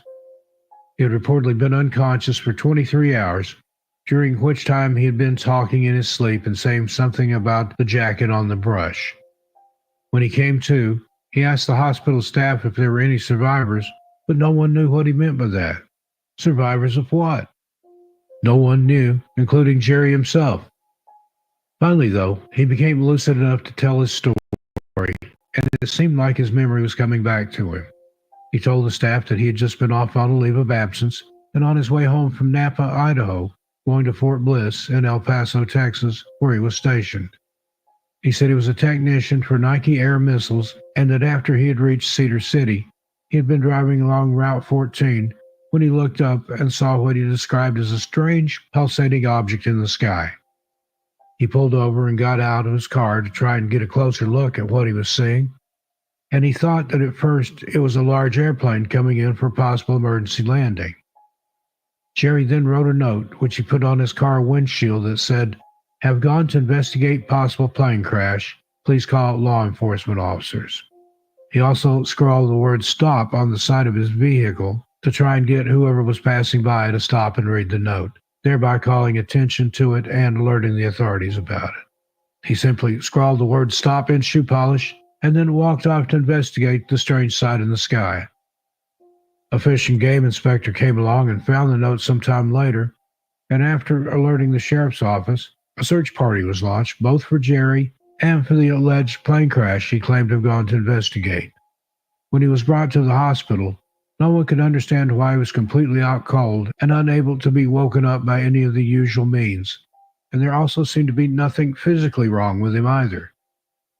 When he did finally wake up, he claimed that his jacket was missing, but that he otherwise felt perfectly normal, if not a little tired and confused. He was then transferred to William Beaumont Hospital at Fort Bliss, so that there he could be observed for 4 days, and after that he was put back on duty and into circulation. Not too long after continuing his duties, Jerry began suffering random fainting spells while on duty, and, fearing for his health, his superiors at the base made him go and get evaluated again at the hospital. He fainted again, and when he woke up at the hospital, he was said to have been in a similar state to when he had first been there a few weeks earlier. He woke up suddenly, panicked, and once again started asking the hospital staff if there had been any survivors. It seemed like he was having some sort of flashback, and when he woke up that time, he thought he had been waking up originally, meaning Jerry Irwin was completely unaware that any time had passed at all between when he left the note on his car and woke up. He didn't know he had been on duty for all those weeks, or that he had been fainting. He had no memory at all of the previous weeks, and in his mind, he had only just gone to investigate a possible plane crash. He was kept at the hospital for a full month for observation, and was then once again released back on base into active duty. The very next day, he suddenly left base without permission and got on a bus to El Paso, stopping at Cedar City and disembarking. He then headed directly to where he had originally parked his car on the side of the road, and to the same area where he had originally been investigating what he thought was a possible plane crash. He apparently found his jacket, and inside one of the pockets was a pencil shoved inside of a buttonhole with a piece of paper entwined around it. Jerry purportedly burned the paper, but then came out of whatever trance he was seemingly in, then returned to the road. He was picked up there by the local sheriff. The sheriff told Jerry what had happened to him, but he had no recollection at all of leaving the base, or as to why he had traveled back to that very spot. He also had no idea what was on the paper that he burned, or why he had burned it in the first place. Jerry Irwin was subjected to another extensive psychological evaluation, but when no further answers could be found, a deeper analysis was ordered. He was once again put into Beaumont Hospital for tests and additional evaluation, but then he was almost immediately released again.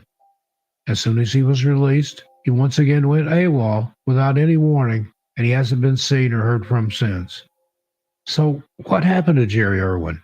And why was he seemingly so obsessed with that particular location on the side of the road? Why had he gone back there? What happened to him initially that made it so he was so knocked out that even the usual methods of waking someone up from a stupor proved useless when used on him? How and why had he been so entranced that he had no memory of returning to that spot, or why he had burned that piece of paper?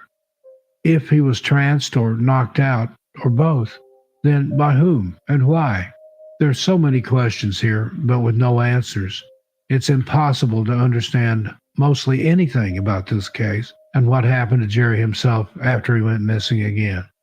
Why was he continuously released from the hospital? And if it was really because nothing could be found to be wrong with him, then what was going on with him? One of the main questions is, how did he end up at that hospital in the first place?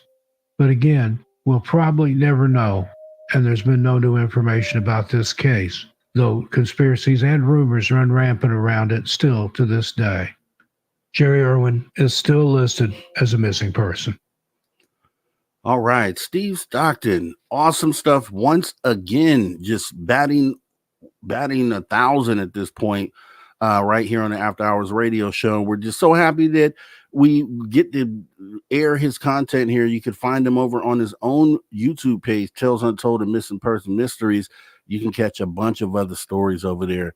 The guy is awesome and we love it.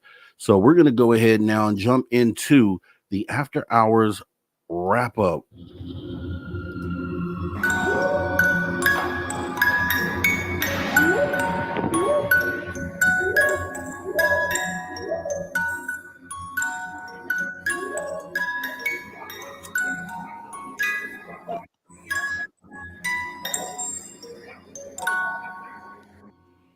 All right. After hours wrap up with our guy Drew Banky in the building. Drew, what's up, man? Nothing much. Interesting interview. Man, okay, we went down to paranormal, and you know that's like a sharp right from yesterday, and it was actually awesome conversation. Ross Allison, June Nixon, shout out to them once again. Yeah. So what did you think? Let's start with the creepy ass doll. Okay, did you see it, and what did you think about that? I seen it. Let's start and end it right there. Dude, dolls creep me out, man. Dolls creep me out, you know. It's number one on my list. It's number one. And then the dude's got a skeleton, like, I don't know. A full skeleton. And it was an interesting conversation. That's about the wrap up I got on it. They asked, and it was I think it was Ann Joanne that asked, why do you have a skeleton? I was like, wait, that's a good question. Then it made sense. It was donated to science, and that's how you get it. Because that makes total sense. Then why he would have a full human skeleton? Because he initially said he had the human hand, and I was like, wow, that's amazing. It would drive me crazy not knowing the story, like the life story behind a person of that skeleton. You know, it would drive me absolutely insane. It'd probably drive me insane having a skeleton.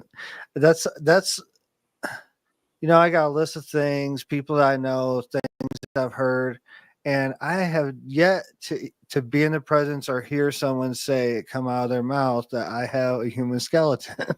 And now, you know, now that's part of my life. I quasi know someone that has a skeleton, and that's a weird statement. It is, Drew. I mean, I couldn't have said it any better, man. It is. But when you think about it, though, because it goes beyond paranormal research. They're paranormal researchers, investigators, but then the thing that stands out from other paranormal research investigators is they have this death museum. And when I talked to him last time, about a year ago, he still had it up, where it was a location where he had all this stuff that had been gathered and, you know, from haunted places. And, you know, I think that adds another element to it. And then when you have something like that, then that you probably would have some of the things that we looked at here. And that was just the scratching the surface of it. She had the doll in the house with her. I don't know that could be a thing for me, but I guess if you're into paranormal research, you're kind of used to that stuff. So it doesn't really make you feel any kind of way. But it was even creepier than I could imagine when she brought it out. I was just like, wow, because I was expecting something along the lines of like an Annabelle doll, one of the old ventriloquist dolls. But that doll right there should have its own movie, dude. You could build a franchise around that doll right there for sure. Yeah. Yeah, it's pretty creepy stuff, man. I don't know. And I don't know. Yeah, go ahead.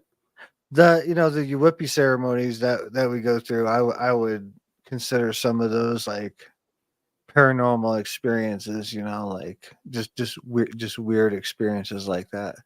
But yeah, I don't know about the dolls, man. You know, I just don't know about the dolls and the skeletons. But some people are freaked out that, you know, the people that have any skeletons are all like, you know, I got a buffalo skull above me, you know, and it's a you know, having animal parts is a really big part of Native American spirituality, and, you know, the ceremonies and stuff like that. You know, I got a buffalo hide over there on the wall. That's off to my left. So it's all a matter of perspective. You know, some people are freaked out about any animal parts or any parts like that, bones or skulls or anything like that. So I'm not judging. It's just it kind of shocked me. I was like, wow. I was like, yeah, okay, we're going to talk about this afterwards. You bring up a good point, though, man. You do have remnants of a living thing. It's actual head, disembodied head, up on your wall. Which, if you think about it, is kind of weird and kind of strange. I see. I can get the camera there. Yeah, that used to be a live roaming the pastures somewhere. You know what I mean? And Yeah, so it's almost the same thing, but it's not. But human obviously is kinda. another levels, next level. But Yeah. it made me think, and I was thinking the other day because I talked about the whole experience I had with my dog when brought it back to life, and we have the dad of that dog here as well. And then I was thinking, would I be willing to take my dog once it passes away to like a taxidermist? Some people do that. They take their pets and they take them to a taxidermist. I'm like, Sure. I don't know if I could do that. I don't think that I could. But if I was like into that stuff, if I owned a death museum they're involved with, then maybe I would. I guess it takes a special kind of person to be able to have that and feel okay. You know what I mean? I don't know. I don't know. Yeah. I would if I were down that road, that's why I'm not saying I'm not judging it. It's just seems out of the norm for me. But then looking at animal parts and stuff like that, I kind of get it. But if I were in that position, I would have to know the story of that person, man. Like, what's their name? When were they born? When they die?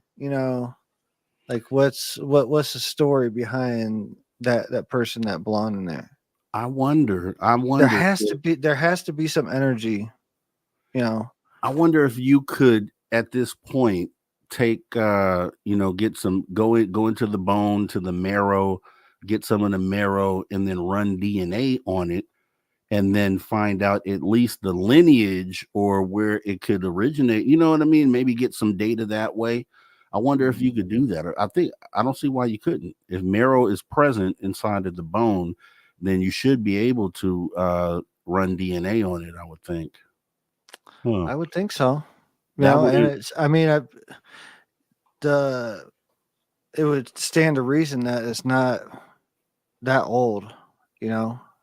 And it's probably like less, 30, 40 years old that the person passed away. So there's probably records somewhere, and I'm sure that there's DNA evidence, like something that's that it was at a what, a university or a college or something before that.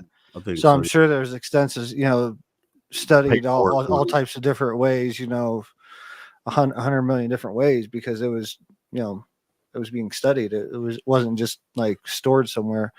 So I'm sure there's some information somewhere, but I would have to know, like, if I had something like that, I would have to know.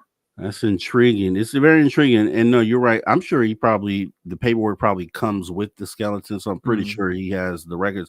But just as someone, like, if I just found a skeleton or something and no paperwork included, I would probably be curious as you're saying, and I would probably go down the route of using DNA just to see, right? Because you never know. Find out that it was, this real famous person. You have the skeleton of this person who was very important in living life or something along those lines. I think that would be pretty cool to find out. But I think the bigger part of the Death Museum is that it's a collection of items that have some sort of spiritual or haunted past. So you have, maybe things that are attached to these things, spirits or forces. Absolutely. And that part Absolutely. is the scary part, really. Absolutely. There's energetic connection behind it, for sure. It never, you even know that energy, like, that is in that incarnation is probably in another incarnation or somewhere else in the universe, in some construct, in some dimensional field. There's still a connection back to that because it's being talked about, so it's, just like the experiment we do with the lighter from time to time on here.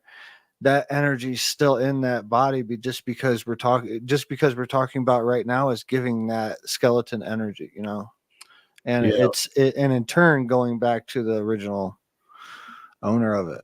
Look, and someone in the crowd tonight is saying you can find his relatives death is cheese spread. So Yeah. Okay. Think about that. I just show up randomly at someone's door, yeah, I think I have your relative here. Like, I think, yeah, what kind of conversation is that going to be, right? As we got about 10 seconds before we I go to think break quick. I think that information is probably locked away, and that may have been like an agreement that when they donated the body, like, Yeah, you would think so, right? So we're going to go ahead and get more into this conversation because there were other things we talked about tonight. It's going to be an awesome wrap up tonight. You guys don't go anywhere as we get into the back half of this show, right? It's been awesome all night. Stick around. We got more right here on the Spaced Out Radio After Hours Radio Show. See you in a minute.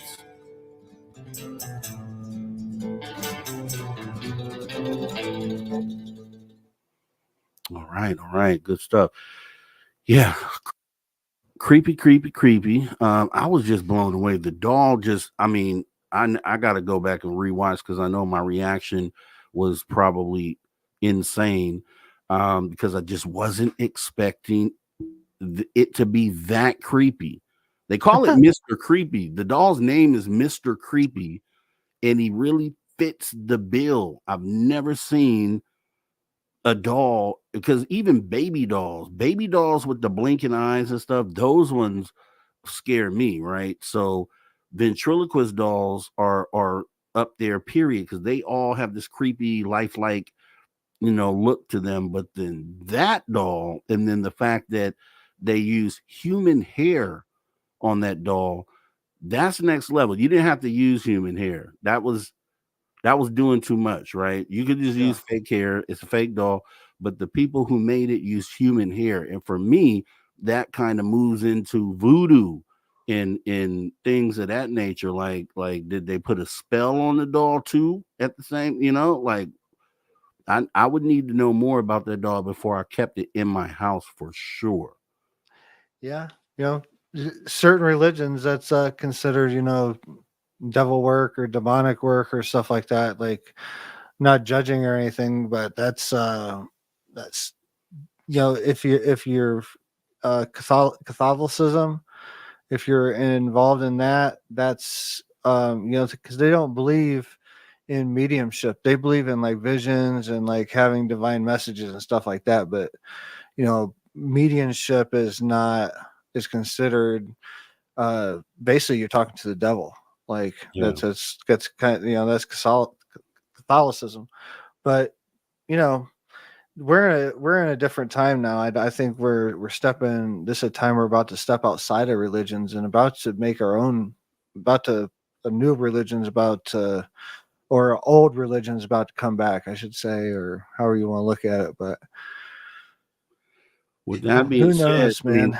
Yeah, they did. I mean, obviously they got the dolls from someone else, so they didn't put the hair on the dolls, so they're just collecting some creepy stuff. Which, if you've looked at Zach Baggins, you know who Zach Baggins is. What'd you call me? Exactly. No, this dude is, and I don't know, much about him outside of what I just saw him on TV one time, and I know he has the same sort of thing. There's people that have these collections of supposedly haunted items, so like a chair from a haunted house, things that spirits tend to be connected to, and then they'll have them in this museum. I think he has his in Vegas, and you can go there to his museum and do a tour, which I might do. I might do that because I'm in Vegas all the time, and just to see kind of what he has. But I think he has the Annabelle doll or something like. He has one of those real big items that the famous items out there. I'm not really sure. And Richard Minnick, thanks for the awesome Sports Space Out Radio, says Zach LOL. He's a drama queen being. I don't know. I've heard different things about Zach Baggins, and he's like one of the more popular names out there in this space as far as like curating and collecting these items. But he has he recreated, I want to say there's something called Hell House, I think. Have you heard of Hell House? Yeah, you got to look up Hell House. Hellraiser? Yeah, it's Hell House. Hell It's this. House? Yeah, I don't even think the house exists anymore. I think they ended up tearing it down. But there was a family that used to live there, and it was some creepy things that were happening, like current modern day. This was like within the last, I think, 15, 20 years, where it was all these activities and things that were taking place at this place. They made a movie behind it or a documentary if you type in Hell House. But I think he has like some of the items there in his museum from there, and he's like set up this exhibit where some of the stuff is at. And Paramarv is asking, is that the one he bought in Indiana? Yes. Yeah, I think it is in Indiana, or it was. I don't think that house is still up or standing anymore. I think it's an empty lot now. But I think he either has like part of the building in his museum or he has something from that place in his museum. I think he took a room and reconstructed it. I think that's what he did. Not really sure, but something like that. But it's interesting though because people who take on these haunted items, I'm just like, but you have to be in that space to really understand why you would do that. As we Yeah, got about 10 seconds to come back here. I got a good story to share. All right, everybody, welcome back to Spaced Out Radio after hour number 2.5. That means we're on the back half of the show, last 30 minutes, with Drew Banky and the After Hours wrap up, and then we'll get into some UFO and weird news to wrap up the show. Guys, if you're on social media, you're out there, consider giving us a like. X and Instagram, the Spaced Out Radio Show. We'd appreciate it. Also, if you missed any of the show, jump in the archives, youtube.com/@spacedoutradio. So, Drew, back in the conversation here. So, we kind of got into some stuff about, we're kicking the idea about the veil, the what exists beyond the veil. And, just kind of kick some ideas around because we don't know. We don't have the answers. So, we do know, though, at the very least, that for whatever reason, it seems like right next to where we're at is a place where these spirits and these apparitions live because we captured things like the shadow person I caught on film. People are catching apparitions at haunted places that I've seen pictures of. And so we know it's right there. And so I was sitting there thinking, because some people say, okay, these things get trapped in that realm and, they're unable to leave or they don't want to leave. And I was looking at it like, what if, because we're thinking there's that realm and then next to that realm is wherever you go once you're gone. And I was sitting there thinking like, what if that was all one place? What if they're kind of sticking close to shore? Like if you looked at a boat on the ocean, instead of going way out into the ocean, you're going to stay near the shore because it's what you're comfortable with. And that's the unknown out there. And is that what they're doing? Are they sticking close to shore? Which is why we're able to see them, so frequently in that next realm. And then do they at some point get the courage to kind of go out to sea? And then that's where they go into the universal energy field, if you understand what I'm saying. Oh yeah, no, I definitely understand what you're saying, but we're all supposed to have, a guardian angel around us. A lot of different religions and spirituality, like teachings and Catholicism, Native American spirituality, Hinduism, Buddhism.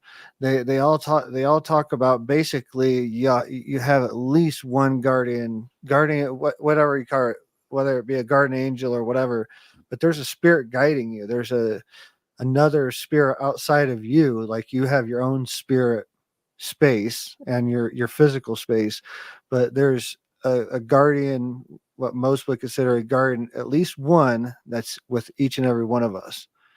So here in this conversation, there's two, and plus everyone that's listening right now, and everyone that will listen. And it's with this one conversation, every interaction, that has two beings interacting in it. There's also the spiritual beings that are on the outside, whether you call it your higher self or guardian angel or whatever. And a lot of us have ancestors with us, depending on what we're talking about, what, what's going on in that moment. We have ancestors that step in to moderate or to, help out that situation in each and every occurrence. So there's times when we might have thousands around us. There's times when there's not much going on and there's not enough happening, and they're off doing, handling other things. But it's a constant thing. I think, what I talk about over and over again, like the fear of death, we never stop. So we're going to be wearing those shoes one day. We're going to be on the other side and watching some of our loved ones, our children, grandchildren, so on and so forth down the road, and we're going to be on the other side watching. And I say those in quotes. We're going to be on the other side watching and interacting and trying to move the needle forward for our future selves. And also looked at it like, as far as paranormal research goes, and then maybe really just most of the things that we're trying to figure out with the phenomena in life, the keys to life, the answer to this, the answer to that, that maybe we just don't ever find all the answers in living life, and we don't get the final answers till we get over there to the other side. You know what I mean? I believe that too. We're not meant. It's, Dolores Cannon talks about it when in a lot of her interviews, if you go back and look at them, she's passed on, years ago, but in her interviews, she talks about, this is mind candy or soul candy. It's not, you're not meant to understand it all, but just understanding a little bit of it, or just experiencing it to where it's part of your truth. That's any part of it, just a part of it that we never die. And if we can just experience that in one lifetime, going from fearing death, and thinking that I'm going to turn into just soil one day, and that's it. I'm going to eventually compost back into soil and go back into the ether that way. And just in one lifetime, if that's all I accomplish is losing that burden of the fear of death, then I've accomplished so much, and I've accomplished way more than that, but I've transformed that in one lifetime. And I think that's a big thing to get to the understanding of. Thank God for the the near death and the ceremonies and things like that. It's all culminated. Every one of those things is culminated into this different understanding. But I got a real cool ghost story. I don't want to miss this opportunity to tell this because it come up. Yeah, I used to help out this guy. His name was Art McConville. He was native in a tribe. Forgot the name of the tribe, but it was up in the Washington, Oregon area, like the Pacific Northwest area. And so he prayed to the sun every morning, like the sunrise, sunset. And he was in the Everglades back in like 2017 or so, I think. Yeah, probably late 2016, 2017 time frame, somewhere around there. Mm-hmm. And we were at a prayer camp that the Miccosukee Seminole tribe was going on, and I've talked about it before briefly here and there. This is the one where I had the sacred fire. I had a Bigfoot experience by the sacred fire. I had an experience with a hawk by the sacred fire, all this, that. I was also working with him, not as an apprentice, but just kind of, he wanted to show me some things. He got messages that he needed to show me a few things that he knew. And there happened to be a point where the owner of this land basically said that there was some entities or something happening on the land, and Art was kind of a Native American Ghostbuster. He's passed on now, and he was a great man. Very, if you was ever around him, he was a veteran too, Marine veteran, served in Vietnam. And he was kind of like this Ghostbuster type of person. He would go in and remove or guide the spirits out of these areas and give them a way to go back into the ether, spirits that were stuck, as he explained it. But he was trying to get this spirit out of this area, and it was in a tent, and I don't know if it was connected to the tent or the land itself or whatever. It was an old military tent. Anyways, there was something going on in there where it kept making noise, and this was day and night. It would tap on this metal can, and that was inside this tent. So finally, like, we went in there. He's like, "Come on, I need your help." And so I was burning sage, and that was like protecting us as we were going in there. But he went back in the corner and did something, and I seen like the Predator, like on the Predator where you see like the background kind of changed. It just like distorted reality, I guess. I saw something like that move, and then I felt something hit me and knock me to the ground and knock me about 2 or 3 feet back. And he said it took off, and Art said he saw it took off and then jump out and then kind of be released. But it didn't knock me down. He explained it later, and it made sense. It didn't knock me down because it was trying to hurt me. It finally got released, and I was kind of in the path of its exit. But I was knocked down by invisible force, and it knocked me back 2 or 3 feet. And that happened to me. Like everything else can be, you can look at how you want, but long story short, I was knocked down by invisible force, and that was, I didn't think about it until this interview today. But that's bananas. That sounds, that what you talk about, like that Predator effect, usually people mention that when they talk about something being cloaked, so that essentially could have been what that was, or maybe spirits can appear that way as well. But it would, if it physically did something to you, then I don't know. What do you think it was, if you had to guess? Think it was something physical, living, maybe, or no? I think it was some type of energetic.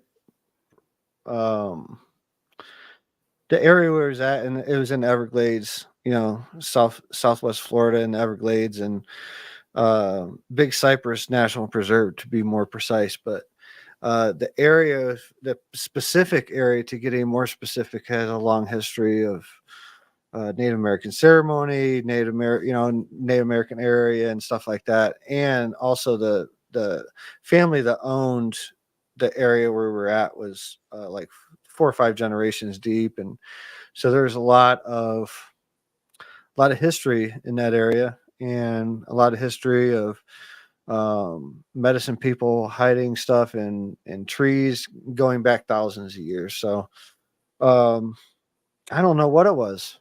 All I know is I got knocked on my ass, man, and it knocked me back 2 or 3 feet. Like seriously, it knocked me not only knocked me down, but it knocked me back. And I didn't feel anything. Like, I couldn't tell if there was hair on it, or anything like that. But it was, I don't know, basically getting, I don't know how to explain it, but I just got knocked down by something, Yeah. What can you say, right? What can you say? Like, if you got knocked down by something and you don't know what it was, it's yeah. You'll probably be thinking about that, I'm sure, for the rest of your life, and trying to figure out what that was, unless you see it again, which I hope you don't, really, because it didn't sound friendly if it knocked you down. So what's the intent? What was it? That's the big question. Well, like I said, it was headed from where we're at. It was headed towards the sacred fire area. We had a sacred fire that was burning, and it burned for over 3 months, and that flame never went out for 3 months. So the way it was explained to me by Art, it was a trap spirit, a trap soul that he released, and I was just in between basically it and the Sacred Fire area, which that's the direction it went to. You know, I don't think it had a malicious intent. I just think I was in the way, like really. Okay, well, I mean, what do you do with that, right? At the end of the day, what do you do with that? I Would don't that know. be? I've never had any. You know, I never had any inclination to carry on Art's work in that in that way. But yeah, he was an interesting dude. You know, he was just an interesting dude, and you know, shots go out to him. And I got a coffee mug that I still use. You know, all the time. That every time I use it, that I think about is one of the last times I've seen him. I stopped by his house in Oregon and see him, and then he passed away before I see him again. But he gave me that coffee cup last time I saw him. He was amazing person. Wow. Awesome stuff, man. Awesome stuff, dude. And a real awesome way to end the after hours wrap up, Drew Banky, man. I do appreciate everything you do when you come on here and share your perspective and talk with me about what we do on this show, man, which is moving the needle. So appreciate you, buddy. We're going to go ahead and get into the news, and you can stick around if you want. It's all good. Yeah, much love to everybody. I'm going to get off here at this time change. I'm tired. Yeah, right. much love to everybody. And yeah, we'll see you next weekend. All right, Drew Banky, the man, the myth, the legend, Drew Banky. Have a good rest of your night, man. Take care. All right, you too. Yes, sir. All right, Drew Banky with that was wrap up, guys. Been a great show. We're gonna go ahead and see if we can get into at least one news story. Let's check it out. Ladies and gentlemen, can I please have your attention? I've just been handed an urgent and horrifying news story. And I need all of you to stop what you're doing and listen. All right, UFO and weird news of the week. Had a couple stories here. See if we can get through them both. I doubt at least one. We'll start with NASA could find tiny aliens hidden under Mars' surface, as scientists says we should be looking there. And I kind of agree with that. We definitely need to crack the surface because there's probably things beneath there, whether they're dead or living. I think we'll probably see something. So it's one place we should be looking, according to one NASA scientist. A new NASA study hints that alien life may be closer to home than we thought. For decades, Mars has been the subject of scientific study when it comes to finding extraterrestrials. It's also been the focus for many in Hollywood, with countless TV shows and films produced hypothesizing the existence of other life forms on the planet closest to Earth. Putting Mars attacks and Pierce Brosnan's head on a dog's body aside, it seems like we're heading back in a direction where little green men could be a real thing. The big difference in reality is that they are likely not going to be green and will in fact be very, very small. A new study by the Jet Propulsion Laboratory at JPL at NASA has looked into whether we should be once again actively investigating if there is life on Mars. And according to the paper's lead author, Aditya Kohler, the answer is 100% yes, just not on its surface. He says, if we're trying to find life anywhere in the universe today, Martian ice exposures are probably one of the most accessible places we should be looking. Mars has for some time known to be home to water, and OTs believed that once have been full of life on the planet, it manifests itself into ice, of which there are two kinds, frozen water and frozen carbon dioxide.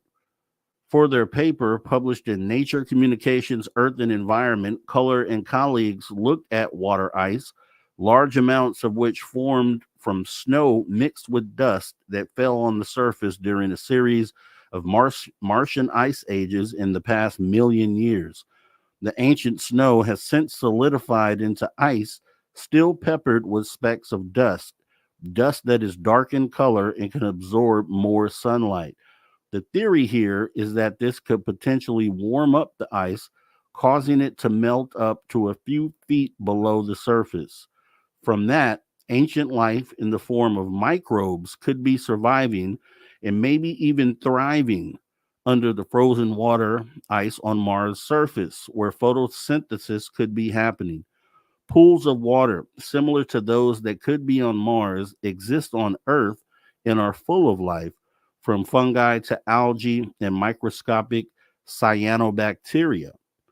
The concept of whether ice can actually melt on the Martian surface remains up for debate due to a terrible, thin, and dry atmosphere that is not like Earth's.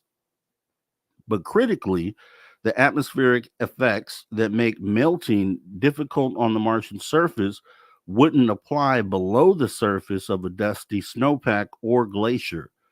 Co-author Phil Christensen of Arizona State University in Tempe said that ice melting from within is a common phenomenon on Earth.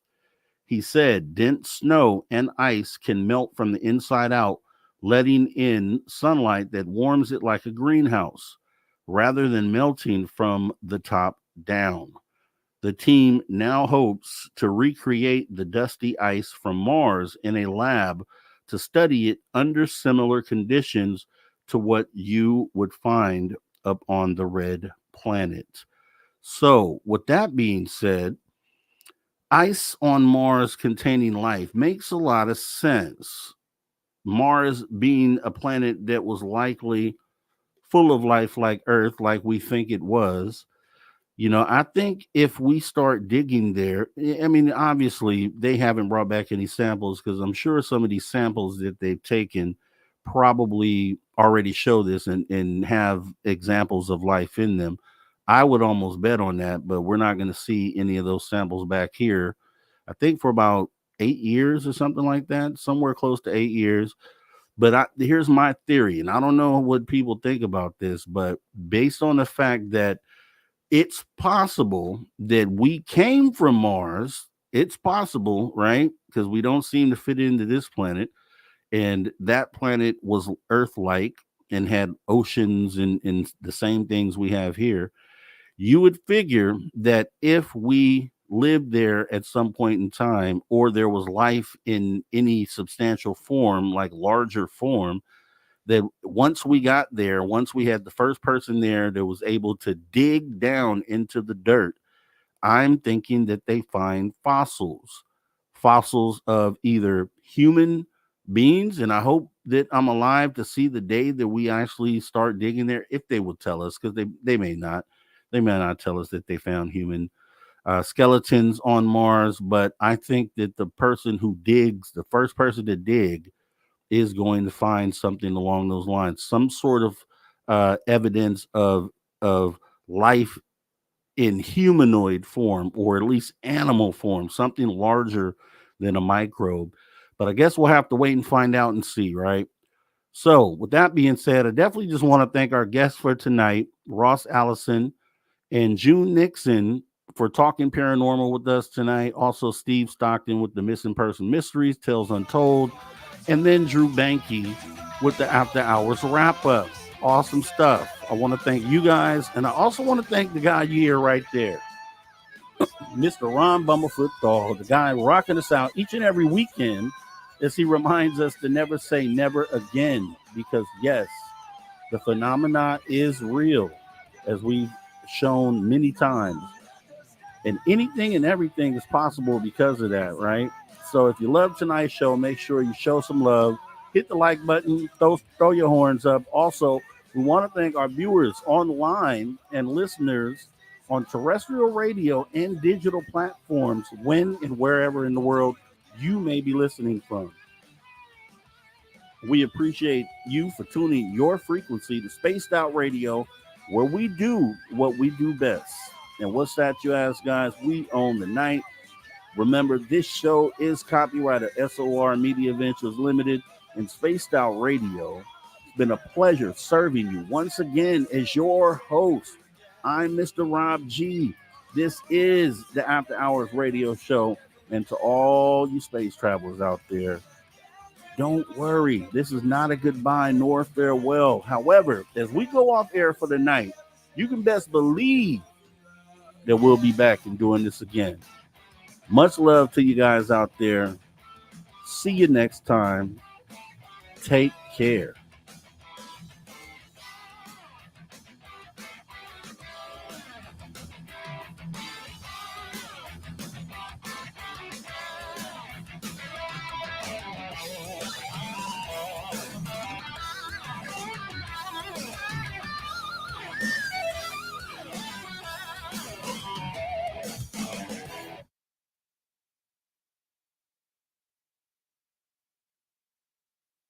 All right. That was an awesome show, guys. I really appreciate everyone who came in tonight and supported the show. Thank you, T-Bone, for the awesome super chat. Cosmic Joe Chronicles, thank you as well. Richard Minnick, thank you as well. We do appreciate your love and support of Spaced Out Radio. And guess what, guys? We are getting ready to get up out of here. The weekend is over. Let's get into this week. Want everybody out there to have a fantastic week. And I will see you all soon. You guys take care. Later.